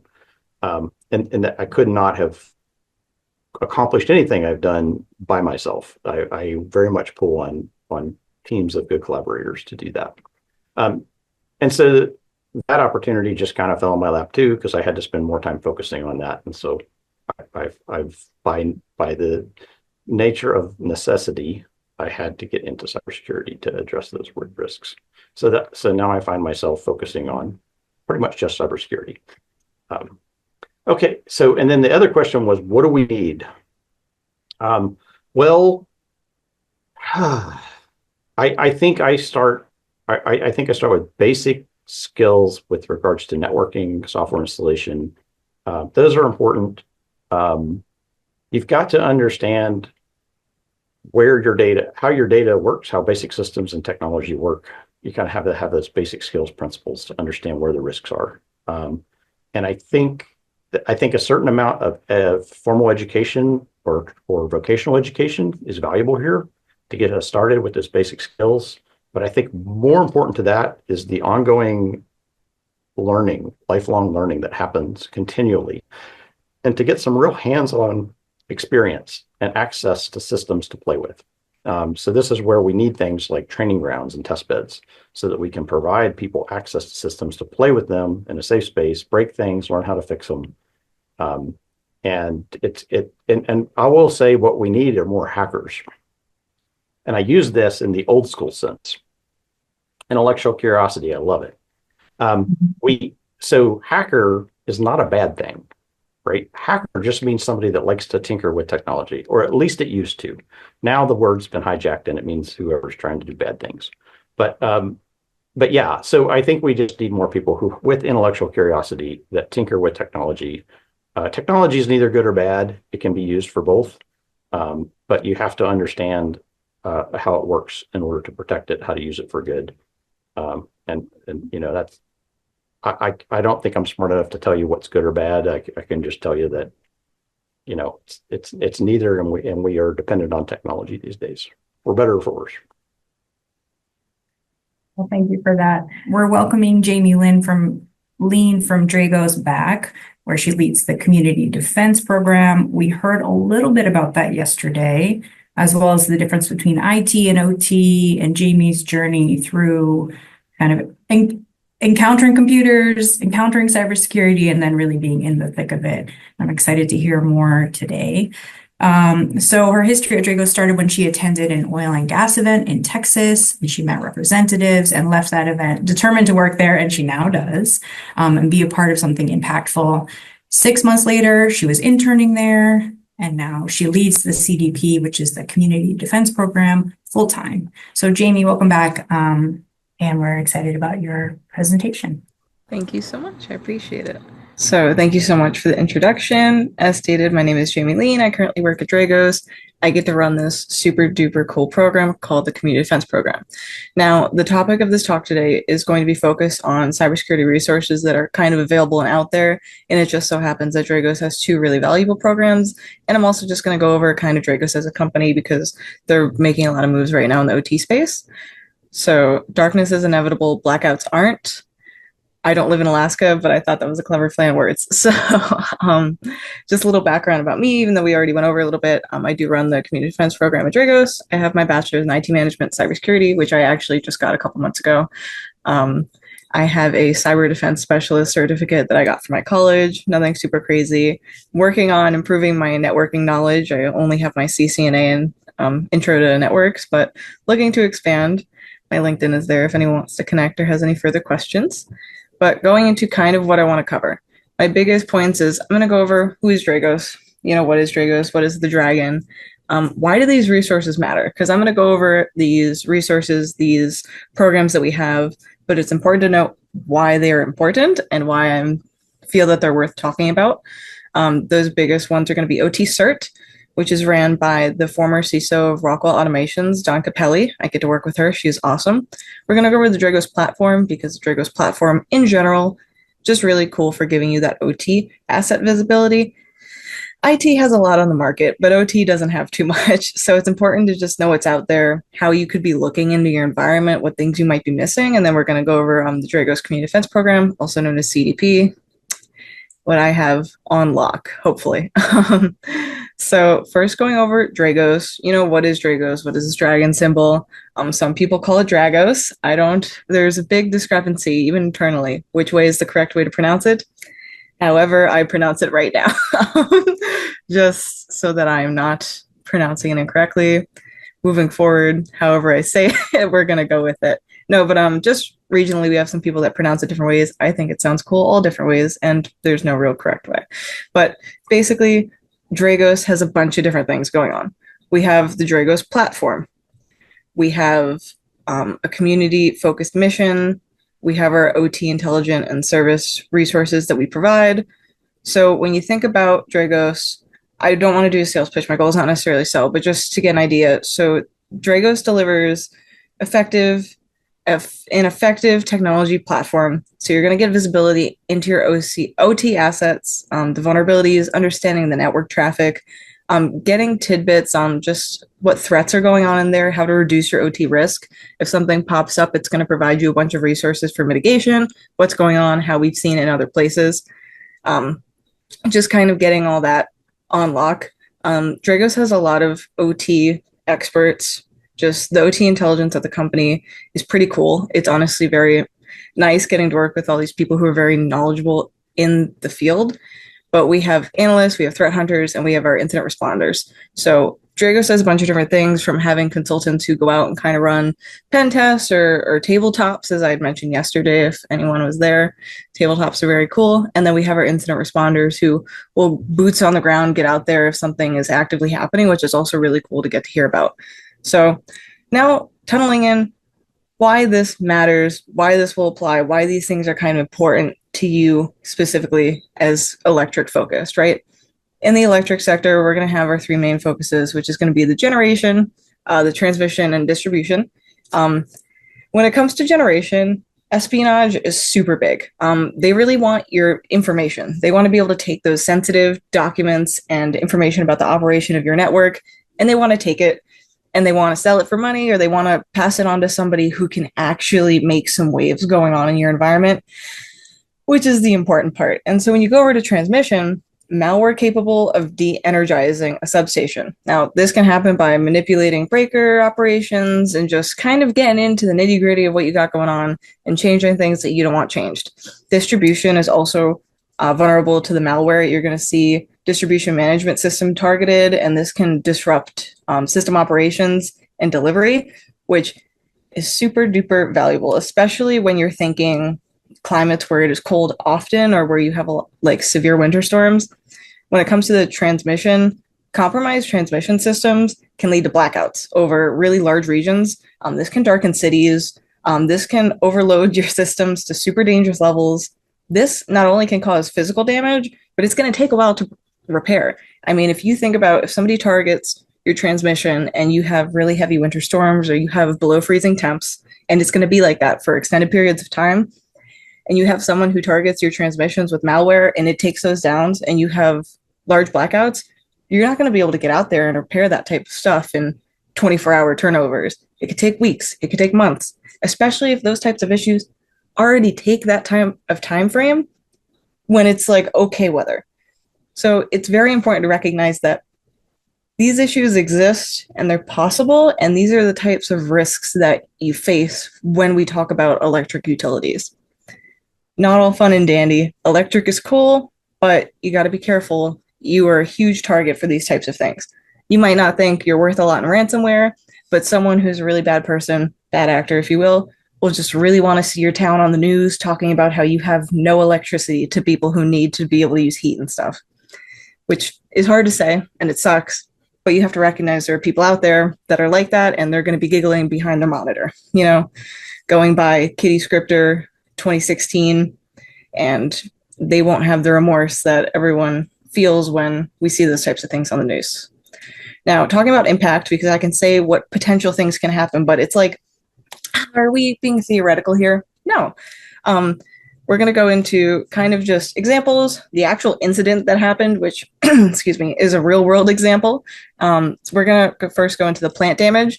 So some examples: damage to control system equipment, excessive wear on final elements, such as making this stuff go to its end of life very soon by changing some internals. Again, bad actor gets in, makes it so this equipment is overworking itself and finishes its end of life super early by just having it run 24/7, for example. Can also alter overpressurize of vessels and pipework, fire, explosion. We've seen these types of things come up in some events such as Trisis and the crash override. Not fun. Loss of production, super important, super scary. Plant trips, manual shutdowns of plant as a conservative decision, manual shutdown of plant due to loss of billing, production, shipping data from ERP systems. Yesterday, if anyone was on my talk, I talked about how one of my coworkers, not myself, had ran a tabletop with a company, and their one flaw that they hadn't double checked in their incident response plan, they found out, oh, actually, we are open. We actually do need the internet. We can't just cut that off and section it off and do what we need to do. We have to leave that open. Them not being able to isolate that theoretical malware forced them to not be able to close down production.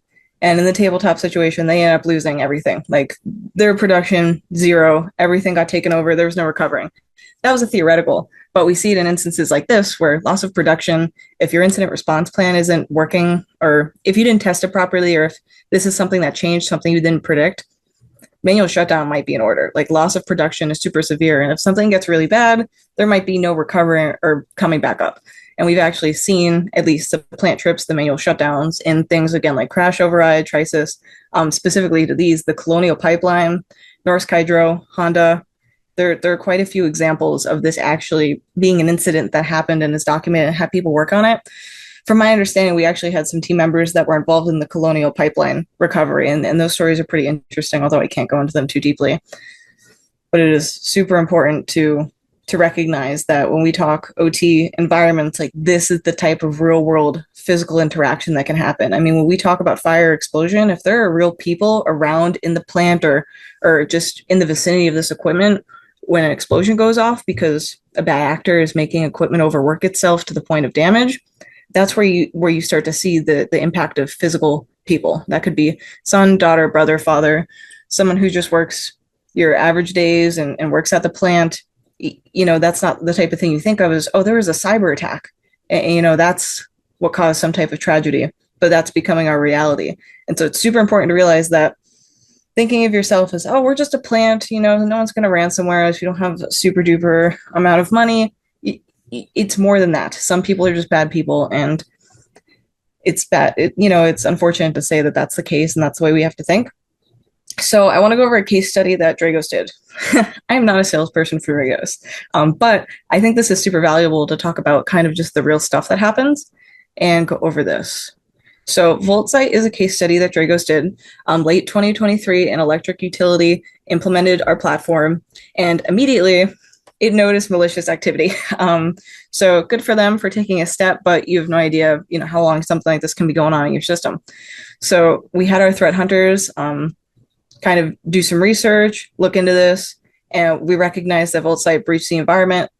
And over the next 300 days, we're able to exfiltrate details on their operational process, their asset configurations, GIS data, and critical customers, which that type of data is also gets into a whole nother section of legal and having to reach out to vendors and whatnot and communicate. So a whole fiasco. VoltSite is focused on accessing and infiltrating sensitive documents. We don't necessarily see them doing like nefarious things to shut down operations, but you have to consider this type of data. I mean, if they're in your environment for a year, 2 years, even 6 months, and they can see your day-to-day and how you interact, that type of data is more than just valuable to a bad actor who can actually act on it.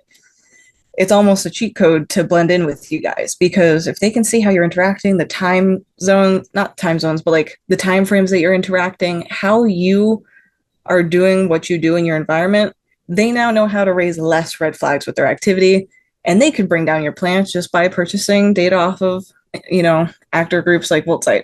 There are also a few other actors that Dragos is currently watching that I cannot share the name of, but some of these are targeting electric utilities, and they are trying to do more than just exfiltrate your information.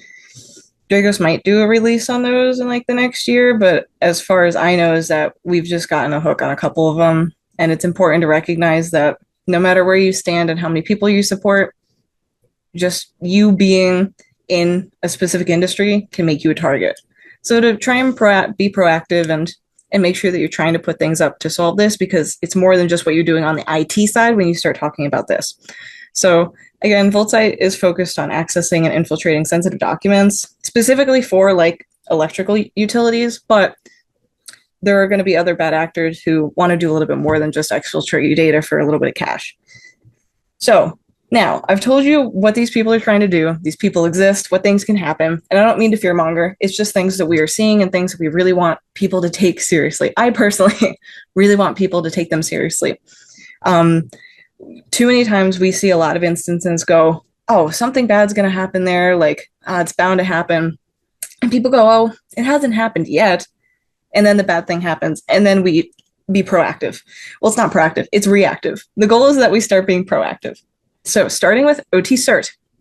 OT Cert is a program that Dragos has that is absolutely free to asset owner operators. You are going to get access to cybersecurity resources that focus on the ICS and OT community. This is specifically targeted to the ICS and OT community. You're going to get new content monthly. They do regional workshops. They do vulnerability disclosures. So what people are doing on our end and for our team, they end up pushing back to that. Sorry, 1 second. There we go. They end up pushing that and letting you guys know and keeping you up to date in like kind of monthly or semi-annually newsletters, depending on what's going on. This is actually really cool. So in November, Dragos kind of hosts its own event called DISC. And so they do some talks that are specific to that. They don't release those. And actually on last monthly meeting for OT Cert, they had some people from the company come in and do one of the talks that we had that were exclusive to that event. So it's really cool for getting interaction with people that are active in the industry, actively working on things popping up. For example, like our incident responders or consultants who are going out and seeing what's going on with the people that reach out to us, being able to reciprocate that information on a Chatham House rule basis, not naming any names, but just having an idea of what's existing out there can be super helpful to making you think about what you should be working on. If someone comes in, they're like, oh, we saw an electric utility who didn't even think about this process. They were using their IT incident response plan, or they were doing something like this. And you go, oh, we do that. Is that bad? It starts making those gears turn for thinking in that OT ICS mindset, which is what we need when we're talking about things like this. So it is free to asset owner and operators. There is no extra strings attached, like with the program that I'll be talking about a little bit later, the one that I run. You do have to meet some standards before you qualify. OT cert, we just try and get that information out to everyone. To go into a little bit more detail, you're going to have a bunch of toolkits. For example, some asset management ones. We just did a demo on that actually with a workshop that we did last month. It's super valuable to be able to know where your hardware is located. So we have pre-built Excel sheets and documents that you can kind of just fill in that help you manage your assets, your inventories, what you have going on, your processes specific to your environment. So for example, we had a hardware and a software. On the hardware, you put what floor it's on, what the maybe name of the section of the building you're in, however you specifically have it documented, and you just fill that in. It's pre-made. You just type in what you have. And keeping that document, it's super easy to maintain, and it's something that's very convenient to pass on to people. An issue we see is a lack of, I want to say, communication within communities. We've had some people in my program, for example, who the one person I had worked with left. So I reach out and I go, hey, I was working with so-and-so. I got an email bounce back that they left the company. Who's taken over this? And they go, who are you? What's this program? We've never heard of it. And you have one person who was handling something for the company, and there's no fallback plan. So when they leave, all of that's gone. So being able to have these tools and these resources available that can be shared broadly and make sure that you can kind of keep them up to date in all the trainings, make it super easy if you have transition of powers or if you have some team alterations, making sure that you have one place dedicated to all this information that can be passed down and updated so it's easily accessible in the event that it is needed, but can also just be kept up to date is super important. This goes for incident response plans. We have Excels and just documents that can help you make one. We also have ones that are pre-made that you can go through for tabletops. All of these things are very helpful. From the network segmentation and the system hardening and the firewall configurations, we try and keep up-to-date documentation of what we're seeing. Hey, a patch went out for this. We might send an email saying, hey, this is a super popular piece of equipment. A patch went out. Make sure you are keeping up to date with this. Super important. Those types of things, especially, I know that the OT side of the house is normally very under-resourced, very underfunded. A lot of people think, oh, well, we're already putting so much into IT. You're the same thing. Use the same thing. Not the case. So we try and make it so that we have things that make it easier for you to keep track of everything, since it's normally like a one-man team, maybe like a three-person team, compared to IT where you typically have more people at the house. So some companies that's starting to change, which is really promising, but in a lot of cases it's not quite there yet. And this is important. You know, you're talking about critical infrastructure, you're talking about utilities, keeping electric or water or whatever it is to people, because this goes beyond just electric. Making sure that they have access to these things is very valuable. And this program specifically, again, OT asset owner operators, this is where you can get a lot of those pre-made things to kind of help you get started. You know, depending on your security posture, if you're just starting, that's cool. But we also have some very large brands, very large corporations that are coming, and their teams are using some of these resources to build off of what they have or to make adjustments to what they currently have. So it's very up to date, and it's recognized by not just people who are trying to get started, but people who've been in the game for quite a bit, which is super promising and I think kind of cool. Now we're going to talk about the Dragos platform. Now, it might seem odd that I went from, oh, who's Dragos, to, hey, this program called OT Cert that Dragos has and has a bunch of free stuff, to, okay, let's go over the platform. The reason I'm going over the platform now is because you actually get the Dragos platform for free in the Community Defense Program. The Community Defense Program, great program. You get the Dragos platform for free. So I think it is very important that you understand how it works. I'm not trying to sell it to you. But basically, Dragos, whenever company has a mission, safeguard civilization. They have incident response. They have a bunch of analysts for threat hunting. We have consultants. Dragos is a company. The program I run, trying to uphold our mission of safeguarding civilization, we make these things for free to people who are under-resourced and under a certain annual revenue value. And this is one of the big things that is given for free in it. So I would like you to understand how valuable this is and what it does before I go into the more of the details for the program. So Dragos platform use case. You're going to get asset visibility. You're going to get vulnerability management. You get threat detection, which is different from something we have called OT Watch. It is specific to people in CDP. This threat detection is specific to people in the program, but it's going to assist you in analyzing file downloads, detecting adversary behavior, and seeing unauthorized IT/OT traffic, because you can put this like in your DMZ so that you can get an aspect on both, even though Dragos is OT focused. You can put this nice in the middle. If anyone is familiar with their Purdue model, you can slap this right in the DMZ as well, and you'll be solid. So with the platform, you also have incident investigation. So if something does pop up, it's going to push you into the direction of our leverage playbooks and how to respond to these types of things and your next steps, which is very interesting. But when it comes to the asset visibility, it's very important to be able to identify your crown jewels, be able to have visibility into unusual changes. Now, Dragos platform is a passive tool. You do have to check in. It'll send you notifications, but it's going to hit the head on the asset visibility, vulnerability management, threat detection, and incident investigation. Now, just from what I've seen, our normal customers will typically start with assessing their inventories, identifying their key OT assets. That type of visibility is super important. Vulnerabilities are also really critical to manage, and this will kind of pop up where it sees your biggest vulnerabilities. Now, in a lot of cases, you have old hardware and you can't really patch everything that comes up. So it's very important to be able to know how you can work around those things and still create some armor without maybe having to take yourself down for X amount of time doing some patchwork, which is very valuable. So going into the community defense program, you not only get the platform that I just mentioned that does all that, you also get access to our CDP specific threat hunting, Dragos Academy, and some other resources. You also get access to OT Cert. So just to be clear, OT Cert is a separate program. OT Cert has all of those wonderful things that I had talked about, but it is separate. You have to be an asset owner or operator to be able to apply and get accepted. Dragos Community Defense Program, CDP, if you apply and you get accepted, you not only get access to our platform, the academy, and all of that, you also get into OT Cert as well. So having access to all those resources is very, very cool. Who qualifies? This is a first. This is the first time I am announcing it, at least because right now we haven't done an official public announcement, but we are now able to accept individuals that are based out of Canada. So instead of it just being available to individuals in the US, because Dragos is a global company, Dragos has its hands in a lot of places across the globe.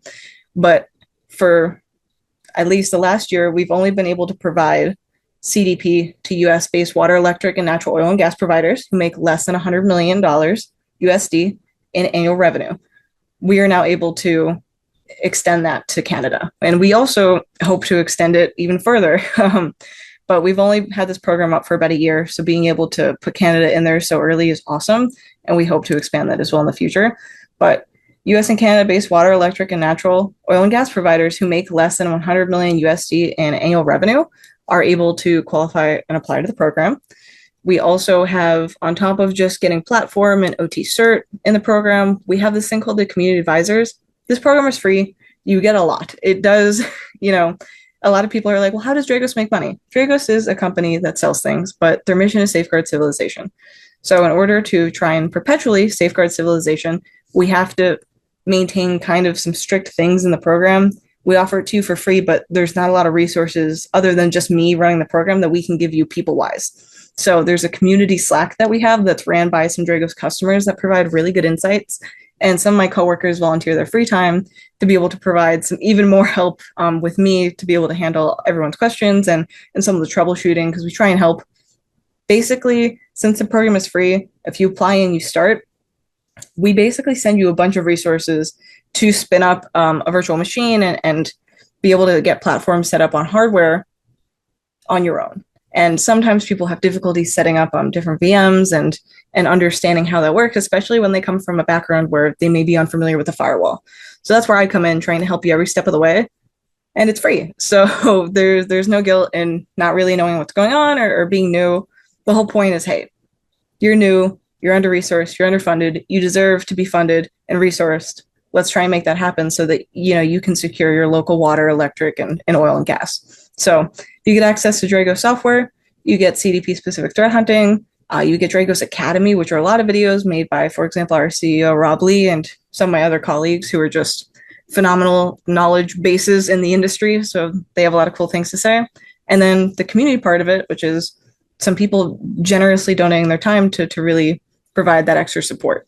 So just to wrap up, OT Cert has 62 free resources and it's offered in 64 countries. CDP is free to US and Canada-based water, electric, and natural oil and gas providers who make less than $100 million USD in annual revenue. Now, OT Cert being available in 64 countries is a goal that I want to be able to extend for CDP, but CDP is very new. So we've conquered the US, and now we just want to be able to help secure people in Canada.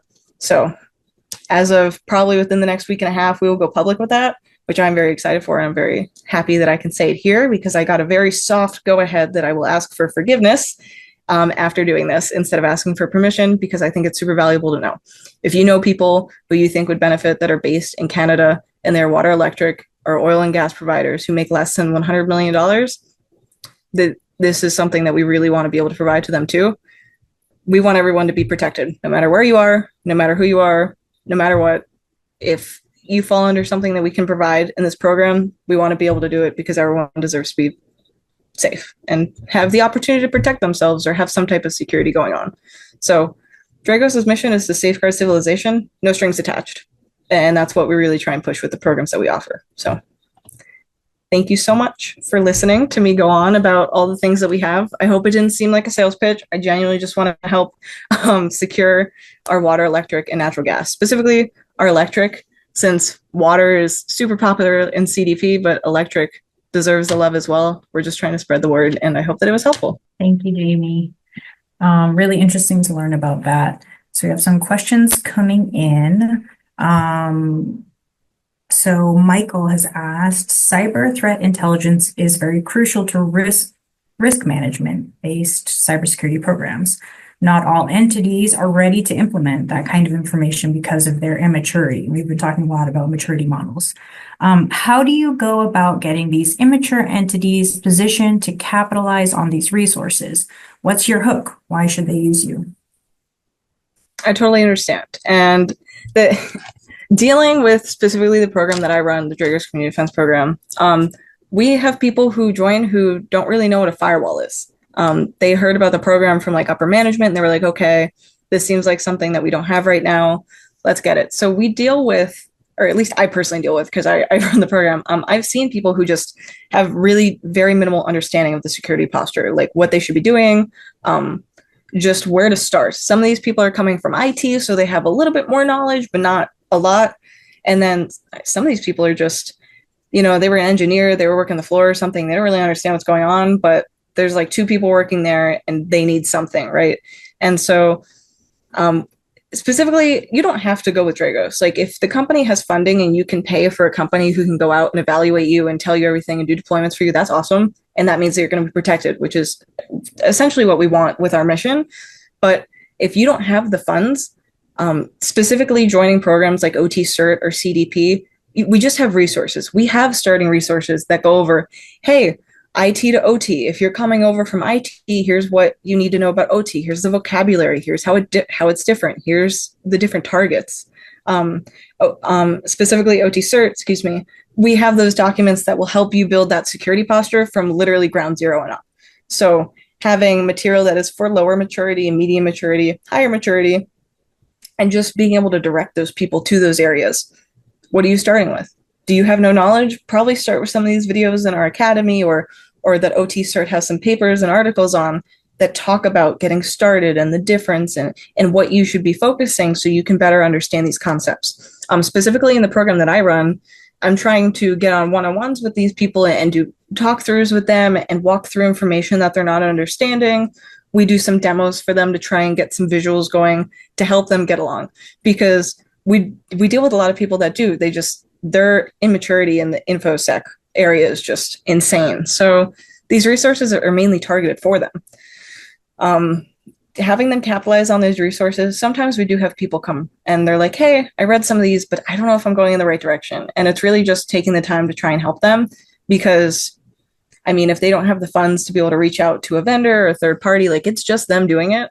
So just trying to bridge that gap and make sure that I can facilitate the information and knowledge base we have into verbiage that is able for them to digest, but also implement into their environment.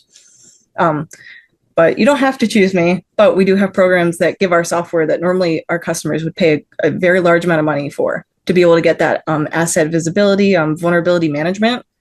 We give that for free because we just think you deserve to be protected. Just because you don't have the funds doesn't mean that your town doesn't deserve to have some type of protection from OT risk, if that makes sense. I hope I answered that question good. Like you did. We have a question from John. Do you need to have a virtual platform like VMware to run the free CDP tools?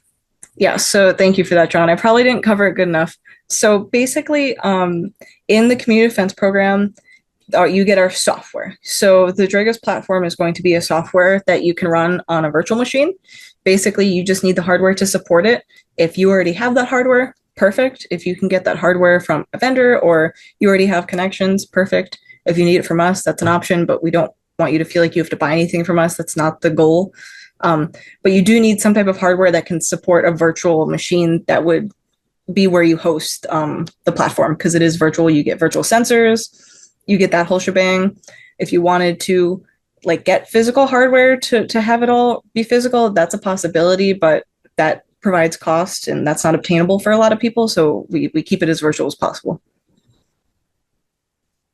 Yeah, I really see relevance between what you're offering and some of the needs in Alaska. So thank you for coming to talk to us. I had a question for you, and I know people are digesting everything and putting things in the chat. As I learned more about Dragos as a consultant that's operating not just nationally, but also internationally, you probably see patterns of threat actor behavior. And so I was curious, how do you respond to that and then get something out to your customer base to let people know when you're seeing things across multiple sectors or repeated behavior? Yeah, so Dragos kind of uses a traffic protocol. And so we have one right now. Most of the stuff that we send out is going to be amber, a little bit stricter. And we send it to our Dragos customers. And if you're in the community defense program, for example, or OT CERT, you get a version of this as well. And it highlights what we've seen, what is common, IP addresses that are going around, just kind of information that's like, hey, heads up, this is what we're tracking, this is what we're seeing. If you have an environment or something that matches this, or you see something like this pop up, please keep an eye out, try and mitigate that, or let us know for as much detail as I can go into on that, because I can't say exactly what we're finding, but that type of thing. That's not necessarily what I handle, but I do get to talk with the people who do that a lot. And it's very interesting to see what they see and what's going on. And then what they talk to when they talk to customers and the types of gaps in coverage and security understanding exists. So yeah, or they may see, oh, there's this vulnerability in this type of router or switching gear that everyone bought. Yep, like certain hardwares and stuff, like, hey, if you have this, make sure you implement this patch because there's this that makes it vulnerable right now, that type of thing. It's super important to keep up to date with. And we send out almost like a newsletter that essentially covers that. Okay, Michael, how much does Dragos partner with industry ISACs? And I don't know the acronym, so if you could spell it out. Yeah, so Dragos does a lot of partnerships. I'm not sure. I don't have a solid answer on that, Michael. I'm super sorry. I am not 100% familiar with, Information Training Analysis Center. Yeah, I'm not 100% what our number would be on that, but I know Dragos does a lot of partnerships. I know that, for example, we do partnerships with like SANS and a bunch of other let me see what Wikipedia says really quick. Yeah, okay, so this is familiar. I'm not one of the people that would be on a team that handles that, but I'm sure we have a huge presence. Since we do have a lot of partnerships, we do try and do a lot of knowledge sharing. I wouldn't be surprised that we have a large presence there, but I'm not confident what ours would be specifically, if that makes sense. For that, and thank you for the Wikipedia links, John. I had another question as you were talking. This is something that, as a research center that does applied energy research at ASAP, we think about and talk about quite a bit, and that's why we have someone like John on our team. But as you work with your customers, you also gain access to their systems or the way the systems work. And so how does Dragos protect itself and also the customers that you're working with, and what types of agreements do you set up? And again, this is not like sponsored content or anything. I'm just curious. No, you're good. So since I'm not specifically customer facing, CDP is a little bit different because we have a free terms of service that gets signed since it's completely zeroed out. But I do know like Dragos has NDAs set in place whenever we do, like, for example, if I want someone to share like a map of their network and like share their network segmentation, we have a secure file transfer service we use. That's not something we just like, how send me the document over email. Like we have specific criteria in place for sending information that would be considered more classified and vulnerable. Depending on who we're working with in the project, like I had said before, we have those traffic protocols. We're very strict on who we share the information with, even sometimes within the organization. So making sure that we kind of respect customer information, but also make sure we're able to give them the best possible kind of service. Since I'm not specifically customer facing, my knowledge on that is very minimal, but I do know that, you know, for example, we have this thing called Neighborhood Keeper, and that's a collective defense so that we can kind of see trends going on in each different sector. So like beverage, manufacturing, electric, that's completely anonymous data. Like that is completely anonymized. We cannot see who it comes from. We just have a chart and it shows your industry and that is it. And so we kind of use that for a lot of our information and our data gathering. And we even keep that fully anonymized. So our goal is to make sure that we are getting information that helps better us to do our mission, which is safeguard civilization, while also respecting and making sure we keep safe the people who are generous enough to utilize us. So just one more question, if you don't have more in the chat. Sorry, my chat's hidden behind my keyboard.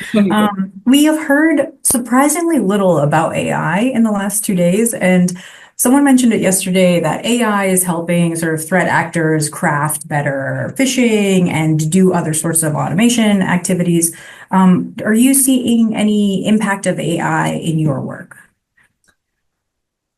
For specifically me, no. I know that we haven't really taken an interest in utilizing AI like some other companies have, but I also know that bad actors are utilizing AI because it's super simple. You can have AI spin up basic malware for you. I was at an event where the gentleman was using the example of like how to leverage ChatGPT to be a bad actor as like a devil's advocate type of presentation. And you can spit out like, not the serial number, but the make and model of some of these devices, what sector it's in, and have it write you up something that will specifically target that and give you a step-by-step on how to find where to get that, how to implement it, and then what you can do after you have access. And so it's pretty scary. I mean, before you would have maybe some bad actors going through maybe a website like Shodan, seeing what IPs are open, going in, messing around. And if they ran into an environment, for example, OT, since it's a little bit more unfamiliar, they might not know where to go next. So they move on to something they know. Now you can go, hey, this popped up. What is it? And you will get so much information. You can vary it down to the town and it will go, oh, this water plant specifically, or this electric place specifically has 10,000 residents and it does this and yada, yada, yada. And it is a very scary factor. I definitely think personally that you will see more basic and more kiddie script cyber attacks in the next few years because of AI and how easy it is to utilize, how easy it is to access, and because of how easy it is to hide behind your screen and disassociate yourself from the threat landscape. You know, before, you know, criminals, they're very forward facing. It's your identity, it's you. But if you're across the water and you're going by Captain America, you know, bad hacker, and you just have your kiddie scripts, you can't really feel those effects that you're making across the world. You probably won't even see a news feed about it if it's in some small town somewhere. So I feel like that disconnect is going to make that disconnect with the pair of how easy it is to access these tools now that can cause so much damage. You're going to see an uptick in like smaller, more devastating cyber attacks. Yeah, that's interesting perspective. Thank you for sharing that. So Jamie, have you been to Alaska?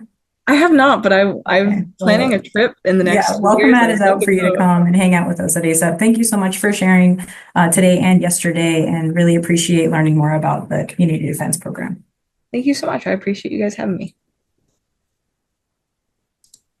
Okay, so we are coming back to John Haverlack. I think it's been a really great day and a half to dive deeper into these topics and to explore what are our maturity levels, what tools and resources are out there for us, and what are the vulnerabilities that we should be aware of here in Alaska, specifically for critical infrastructure and specifically for electrical utilities.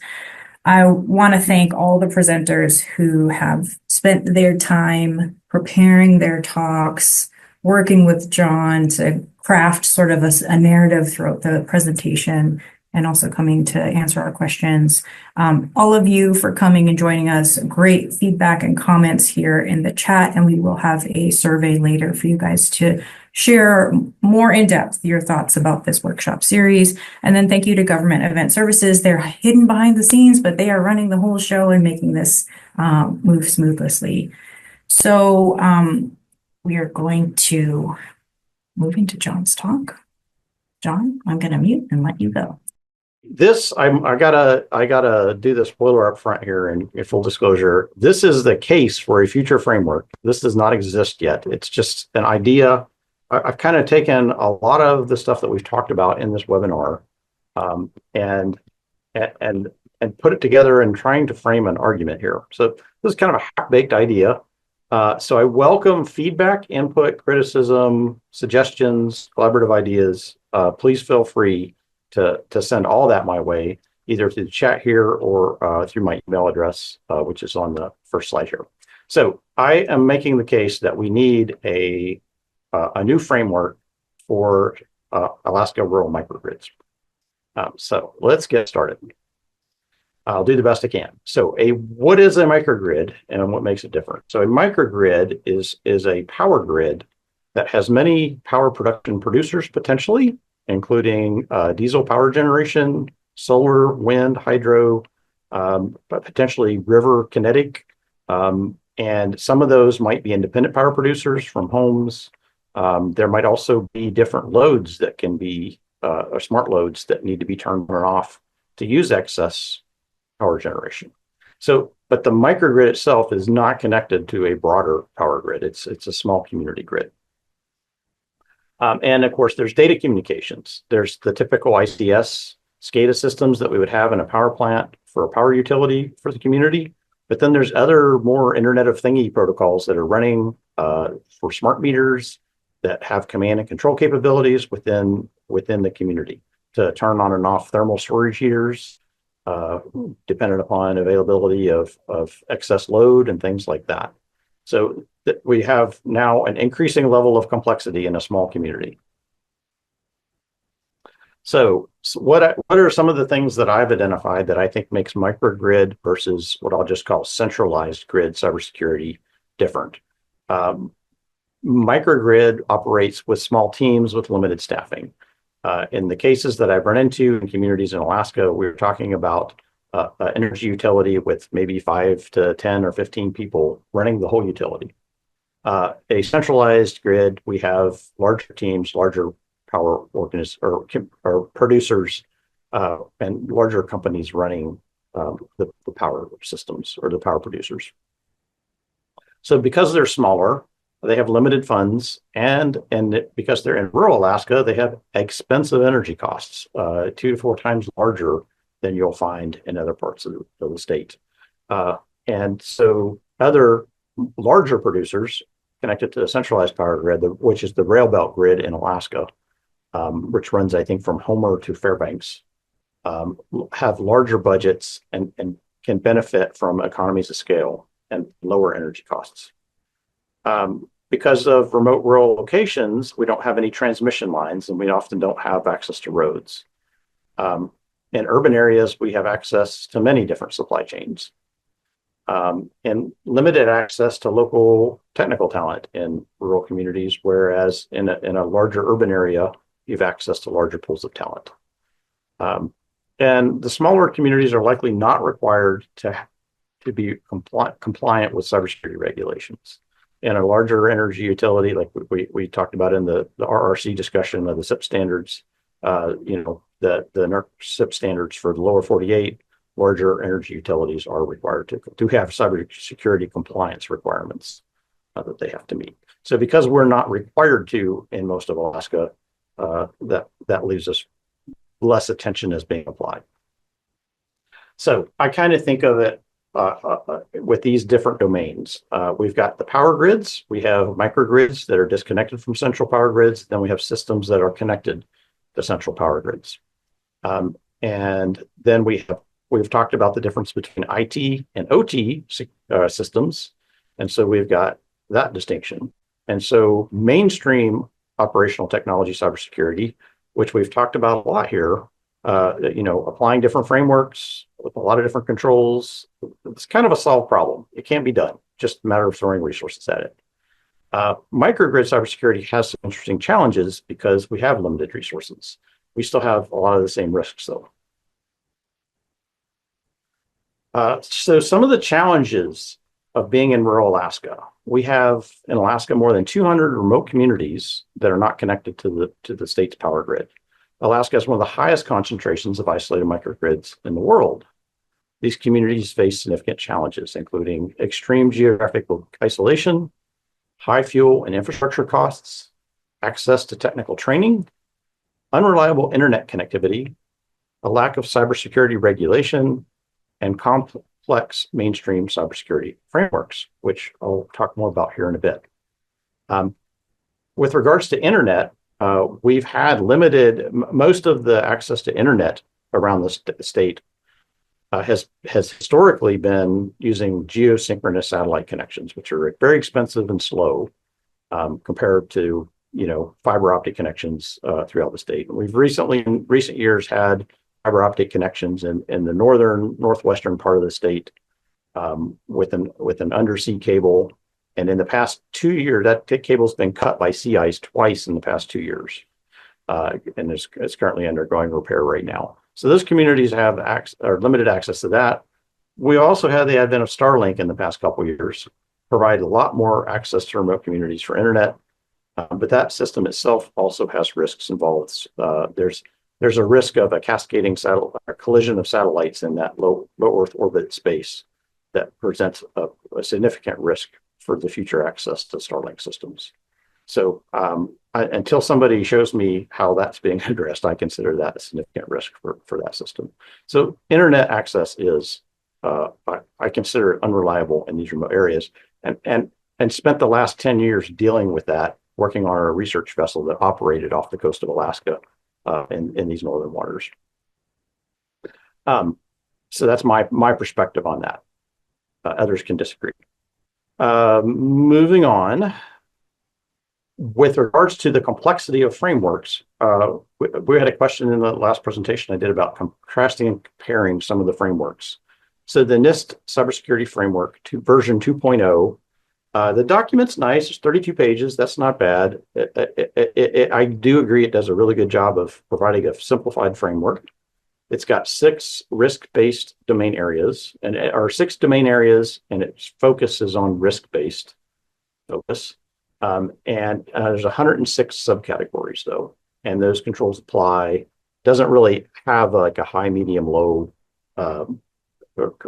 application like other frameworks do. The CMMC standard is the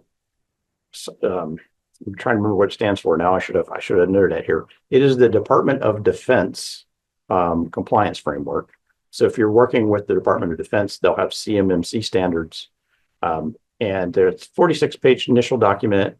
There's 17 different areas, again, focused on Department of Defense compliance. So if you're a contractor with Department of Defense, this would apply to you. For level 1, there's 15 controls, the 54-page document. If you're at level 2, you've got 110 things you have to care about making sure you do. It's 276-page document. And then in level 3, both levels 1 and 2 apply, and then you've got an additional 90 pages and 134 controls to apply. Thank you. Cybersecurity Maturity Model Certification, CMMC. Thank you so much, Michael. And then we've talked earlier in the presentation on C2M2. It's a 46-page document. It's got 10 different areas that it focuses on. and it's focused on capability and maturity. And initially, there's 90 controls for level 1. For level 2, there's 120, and for level 3, there's 130. The CIS, Center for Internet Security, version 8, one of my favorite frameworks, it's about 60 pages, has about 18 different areas of focus. It's focused more on a technology perspective, and it has 56 controls, 130 at layer level 2, and 153 at level 3. So these are kind of all in the same ballpark. NERC CIP, which is the energy sector's critical infrastructure protection, energy is focused on energy compliance, and there are 12 main areas, and there are 30 controls in level 1, 100 in level 2, and 140 in level 3 for high risk utilities. So depending on your classification, if you meet low, medium, or high risk, you would apply the appropriate controls. And then just a couple other notes. So oftentimes you'll read in these frameworks and they'll reference NIST documents and said, here's how you address this. You go reference this NIST document. And there's one for operational technology security that NIST put out about a year ago.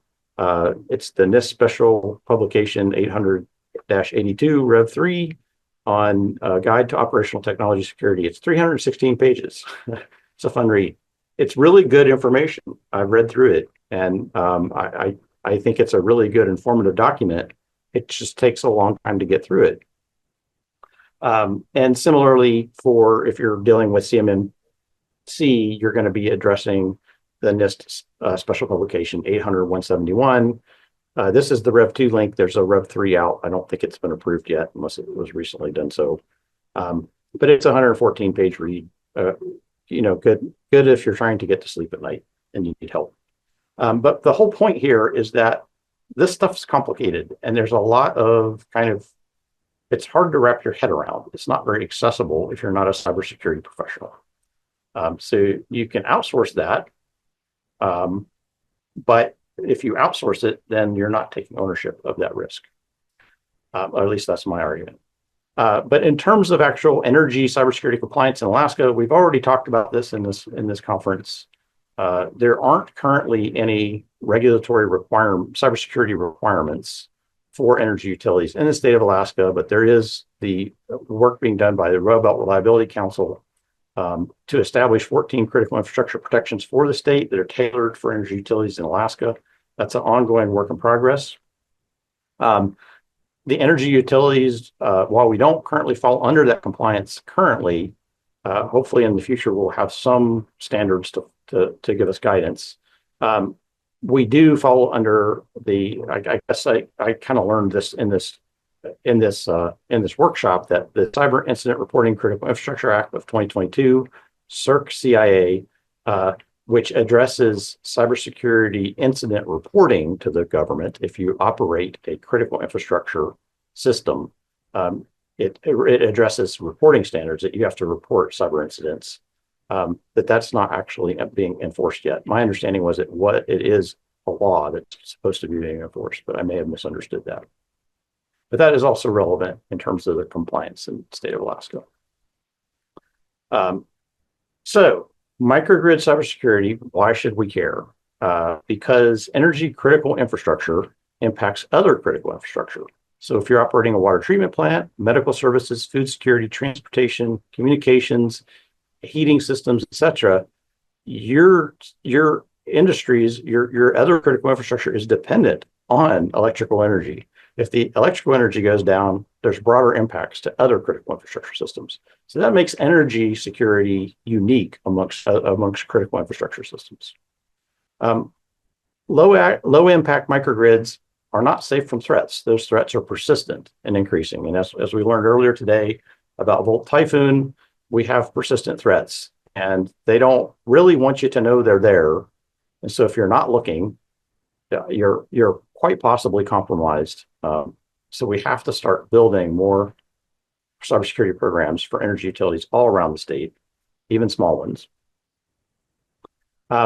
Recoveries from cyber incidents can be very timely and expensive, and these cyber threats are not going away.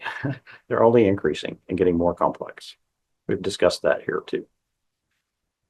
So My case is that microgrids are different from larger power grid producers. Energy is expensive in rural Alaskan communities, which makes access to financial resources to run a cybersecurity program more difficult. Internet is not reliable in rural Alaska like it is in other parts of Alaska and the United States. Cybersecurity cannot be fully outsourced. This is something I haven't really talked about much yet, but I believe you have to have access. There's physical access controls, there's physical response with boots on the ground that I think are needed to address energy utility running in rural Alaska. So for example, one of the things you want to do is you want to be able to have a defensible network architecture, and that involves being able to go up and unplug the internet in the middle of an attack and still have your energy utility continue to run. So you have to be able to run things locally, and you can't outsource that remotely if you've disconnected from the internet. So you don't want to have a situation where you're dependent on having to have the internet for your cybersecurity resources. Cyber threats are real for microgrids as they are for larger producers. The risks are just there. They're still the same, even though we don't have as many resources to address them. Common cybersecurity frameworks are complicated and they need to be more accessible. And access to cybersecurity training is limited in remote communities. We don't have access to the same training resources to train local people. So the strategic objectives that I'm proposing would be to have more local community ownership of cyber risks. We also need to balance local staffing with remote outsourcing. I'm not saying that everything has to be local, but we need to be strategic in thinking about what tasks we address locally versus having access to external cybersecurity expertise. And access to cybersecurity training and workforce reskilling skills, vocational training that are accessible to the community, to people in the community, to start building more local talent resources within communities around Alaska. And we need cost-effective cybersecurity solutions similar to the Dragos Community Defense Program that have minimal ongoing maintenance costs, that are easy to implement and can kind of automate taking care of a lot of this kind of monitoring that needs to happen within these systems. That is a complicated problem. It's easy to say that that's what we need. It's hard to do that. Access to streamlined cybersecurity frameworks, which is what I'm making the case for here. We need frameworks that are understandable by non-technical audience. I don't need, one of the comments that was given to me in a community forum, an energy producer in Alaska, in rural Alaska, was, don't tell us we need to go do all these million things. It's we're just trying to keep the lights on. We don't need more work to do. So we have to streamline the interactions for the community to provide and make the things that we have to do here more accessible than just giving you a list of 130 things you need to go check off and make sure you do. And we need practical controls that will measurably reduce the risk. So a new framework actually does need to take the guidance from existing frameworks, which are all pointing us to the correct direction of the things we need to do to be more secure. We still want to move that needle in the right direction, but we want to do it in a measurable way. We need to actually measurably show that we're reducing risks for rural Alaska. So prior works that I like are the Sands Institute 5 Critical Controls for OT Security. We talked more about the details of each of these in the first presentation on IT versus OT security. But what I like about it is it focuses on impact activities, high impact activities. So bang for buck, do these things and you have moved the needle on security for your utility. It's fairly simple to understand. It's not real complicated, and it's practical to implement. That's an arguable point, practical to implement. Yeah, ICS network visibility and monitoring is not an easy thing to implement. So the future vision, Alaska Rural Microgrid Cybersecurity Framework, which is probably a terrible name, and hopefully a future version of this would have a better name. A streamlined cybersecurity framework that's accessible by non-technical staff. I think it needs to be developed and informed by local community collaboration. So we need partners in local communities to be involved at the beginning to work with them on this. And that will also help build that local community ownership of the cyber risks. To be aligned with existing cybersecurity frameworks focused on impact and iterative and maturity-driven processes. So we don't get there, we gotta walk before we run. It needs to have a low cost of entry and low barrier to adoption. Those can be prohibitive. And to be effective at facilitating the reduction of cyber risk. And as I mentioned, community-driven ownership of risks. So with that, I will end my presentation and take any questions or comments. I see we have some in the chat here.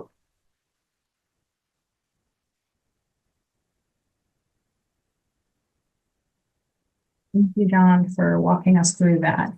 And I really like the future vision. That's a very helpful slide. So yes, Michael has kind of a two-part question. So given that the NIST CSF 2.0 community profiles approach is designed to be customizable and scalable, why create a separate cybersecurity framework for rural Alaska microgrids instead of aligning with an existing adaptable standard? So I'll give you that one, and then I'll give you the second part after you answer. Well, I have to say right up front, I very much agree with the idea of not reinventing the wheel, of starting with an existing framework that's been well thought out and developed, like the NIST CSF 2.0 framework. And as mentioned earlier in the last presentation, I haven't had a chance to go through that framework in extensive detail. So I need to do that. That's one. So perhaps that would fit. What I haven't fully wrapped my head around on this, and would also want to do, would be to do some community collaboration and engagement with people and representatives from rural Alaskan communities, and maybe explore the NIST CSF 2.0 framework and see if it's accessible to them. So that's my question: is what are the perspectives of the people who would have to be implementing this for their communities? So if that would be successful, if that kind of activity would work out, then that would be a great starting point. We wouldn't have to reinvent something. If nothing else, though, I think it could be the kind of the milestone or meter for this that we work to achieve, even if we just figure out a way to communicate or educate people on the framework in a more streamlined, accessible way. Yeah, I think that's one of the wonderful aspects of ASAP's work, is that we really think about what benefits the community, what makes sense to the community, and try to draw these things to that level, so that the community really feels like this is something for me. So the second part of Michael's question is, energy is one of the 4 lifeline sectors alongside transportation, communication, and water and wastewater. Wouldn't a unified framework across these sectors better support coordinated response efforts in the event of a large-scale cyber event, particularly one that has a nation state actor or adversary? Maybe. Again, I said this was a half-baked idea. So I welcome the feedback in the framework. The question I have is, one framework like that feels an awful lot like a one-size-fits-all solution, where centralized grids, I think there are distinctions between centralized grids and microgrids that are nuanced, that need to be addressed here. If we can do that with a bigger framework that applies and scales well, that's fantastic. And I have no doubt there's somebody out here who probably is already thinking about this and addressed it and just needs to point out, hey, John, here it is. That may be Michael right here, actually. But so I'm just not knowledgeable about how that could scale to the kind of problems that I'm seeing in rural Alaska. So I'm very much interested in doing that. And if so, then yeah, would definitely applaud potential collaboration on that effort. Yeah, I think it's interesting if you think about utilities that are doing kind of district heating or things like that, where water and electricity are a part of their portfolio. But yeah, interesting thoughts from Michael. Thank you for that, John. So we have another question. One thing I'll add to that too is, in some of the communities that we're seeing in rural Alaska, the wastewater critical infrastructure group that's maintaining that wastewater treatment plant is also the energy operator of the energy utility, right? So they're often the same group doing the same thing. So there's some definite validity to that comment. Yes. Mm-hmm. Go ahead, Vanessa. Sorry. Yeah, or also when your electrical poles are also carrying your communication lines, there's a lot of overlap.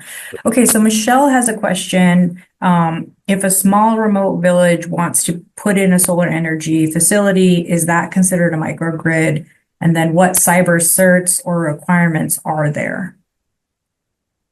So, I would consider that a microgrid. I think the term microgrid is a little bit of a gray area, but in my mind, it means that it's a way of distributing power through a community, small geographic area over span of a few miles, versus transmitting power. So distribution and transmission are a distinction, where you're transmitting power over large distances for many communities, either as consumers or producers. So that's kind of the distinction. And so if you're not connected to a broader power grid, then but you're producing power for a community, a smaller community, or village or town, and that would be considered a microgrid, whether it's diesel or solar or however the energy is being produced. And again, you might have many different sources of production.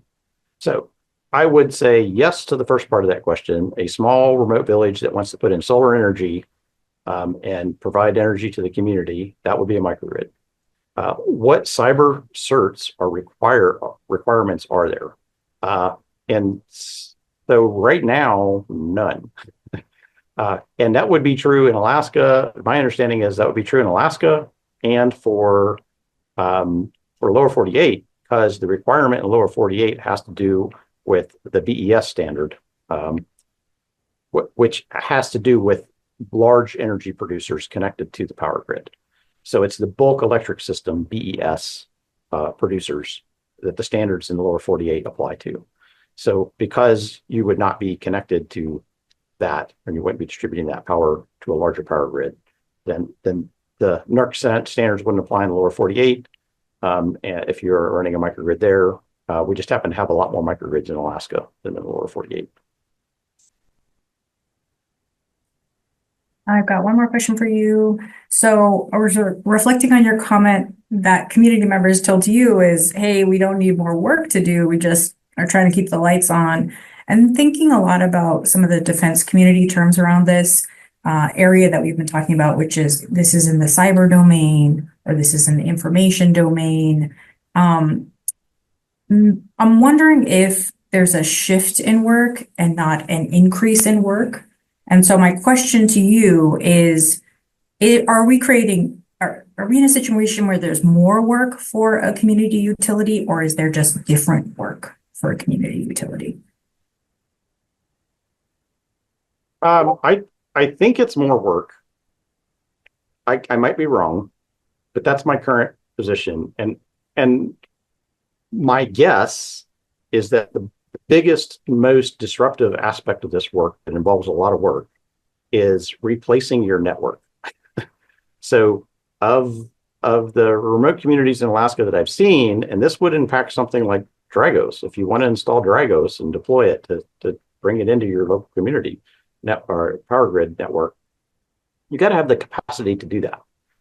We've seen 10, 20-year-old systems that don't have the network capacity. So for those that speak networking, we're talking about a 10 or 100 megabit system that aren't even gigabit capable, much less 10 gigabits, which is what I would probably like to see as a baseline for Dragos.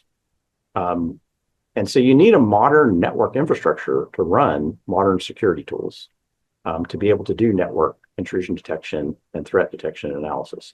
So until you have the infrastructure for your network that runs your OT network to do this, it's kind of an obstacle.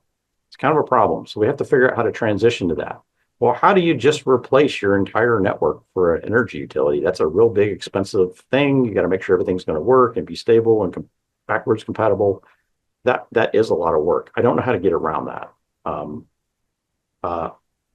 So right now, I'm interested in learning more about how to do that, and to proof of concept and test systems like this, so that we know what the technical requirements and capabilities are, and we can provide guidance to people. I also am, as I mentioned before, very interested in creating training grounds and test beds so that we can provide hands-on access to people in communities to these resources, so they can see what they can do and then think about what it would take to get to a system like this for their energy utilities. But yeah, so in my mind, yes, I do think this is new work. I don't think it's just shifting existing work. But we want to do it in a way that's not disruptive. Thank you very much, John, for everything today and yesterday. So I think we're moving into the closing and wrapping up moment. Again, we appreciate all the presenters. If there's a presenter that you really resonated with or you learned something from, please thank them in the chat and we'll make sure that they get that.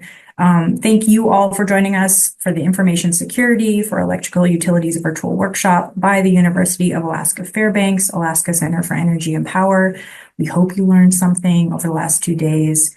Remember that the recording for this workshop will be available on Alaska Sustainable Energy Conference website, which is www.alaskasustainableenergy.com, and that will be up soon. So check back there and also make sure to share that with people that you're working with or that have questions about what you've learned and the new lingo and terms and concepts that you're bringing into your work and your life. So we will also be sending a short survey following this workshop and would love your feedback. It really helps us improve and grow. And as I said, I'll be coming back in 2 workshops, so I want to make sure I bring the best value to people who join. You can access the survey by scanning the QR code on the screen now with your smartphone or by clicking the link in the chat. And as a reminder, everyone who completes the survey will be entered to win 1 3-day conference ticket to the Alaska Sustainable Energy Conference, which is taking place in June in Anchorage. Please take a moment to get your short survey submitted and to help the planning committee improve our future workshops. ASEP will be at ASEC, and so we'll be able to see you and talk more about this topic there. Coming up next, be sure to check out our second virtual workshop, which is Alaska Energy Truisms, a starting point for tough conversations on Alaska's energy future. This is happening virtually on April 8th and 9th, and you can register for the workshops via the ASEC website. Again, these are free and they'll be like this. The link is in the chat now. And of course, we hope to see you all at the Alaska Sustainable Energy Conference at the Denina Center in Anchorage from June 3rd to 5th. Tickets are available for the conference at www.alaskasustainableenergy.com, and we hope you'll consider joining us. So I see a lot of thank yous in the chat, and I want to thank you guys. Have a great afternoon or evening if you're out of the state.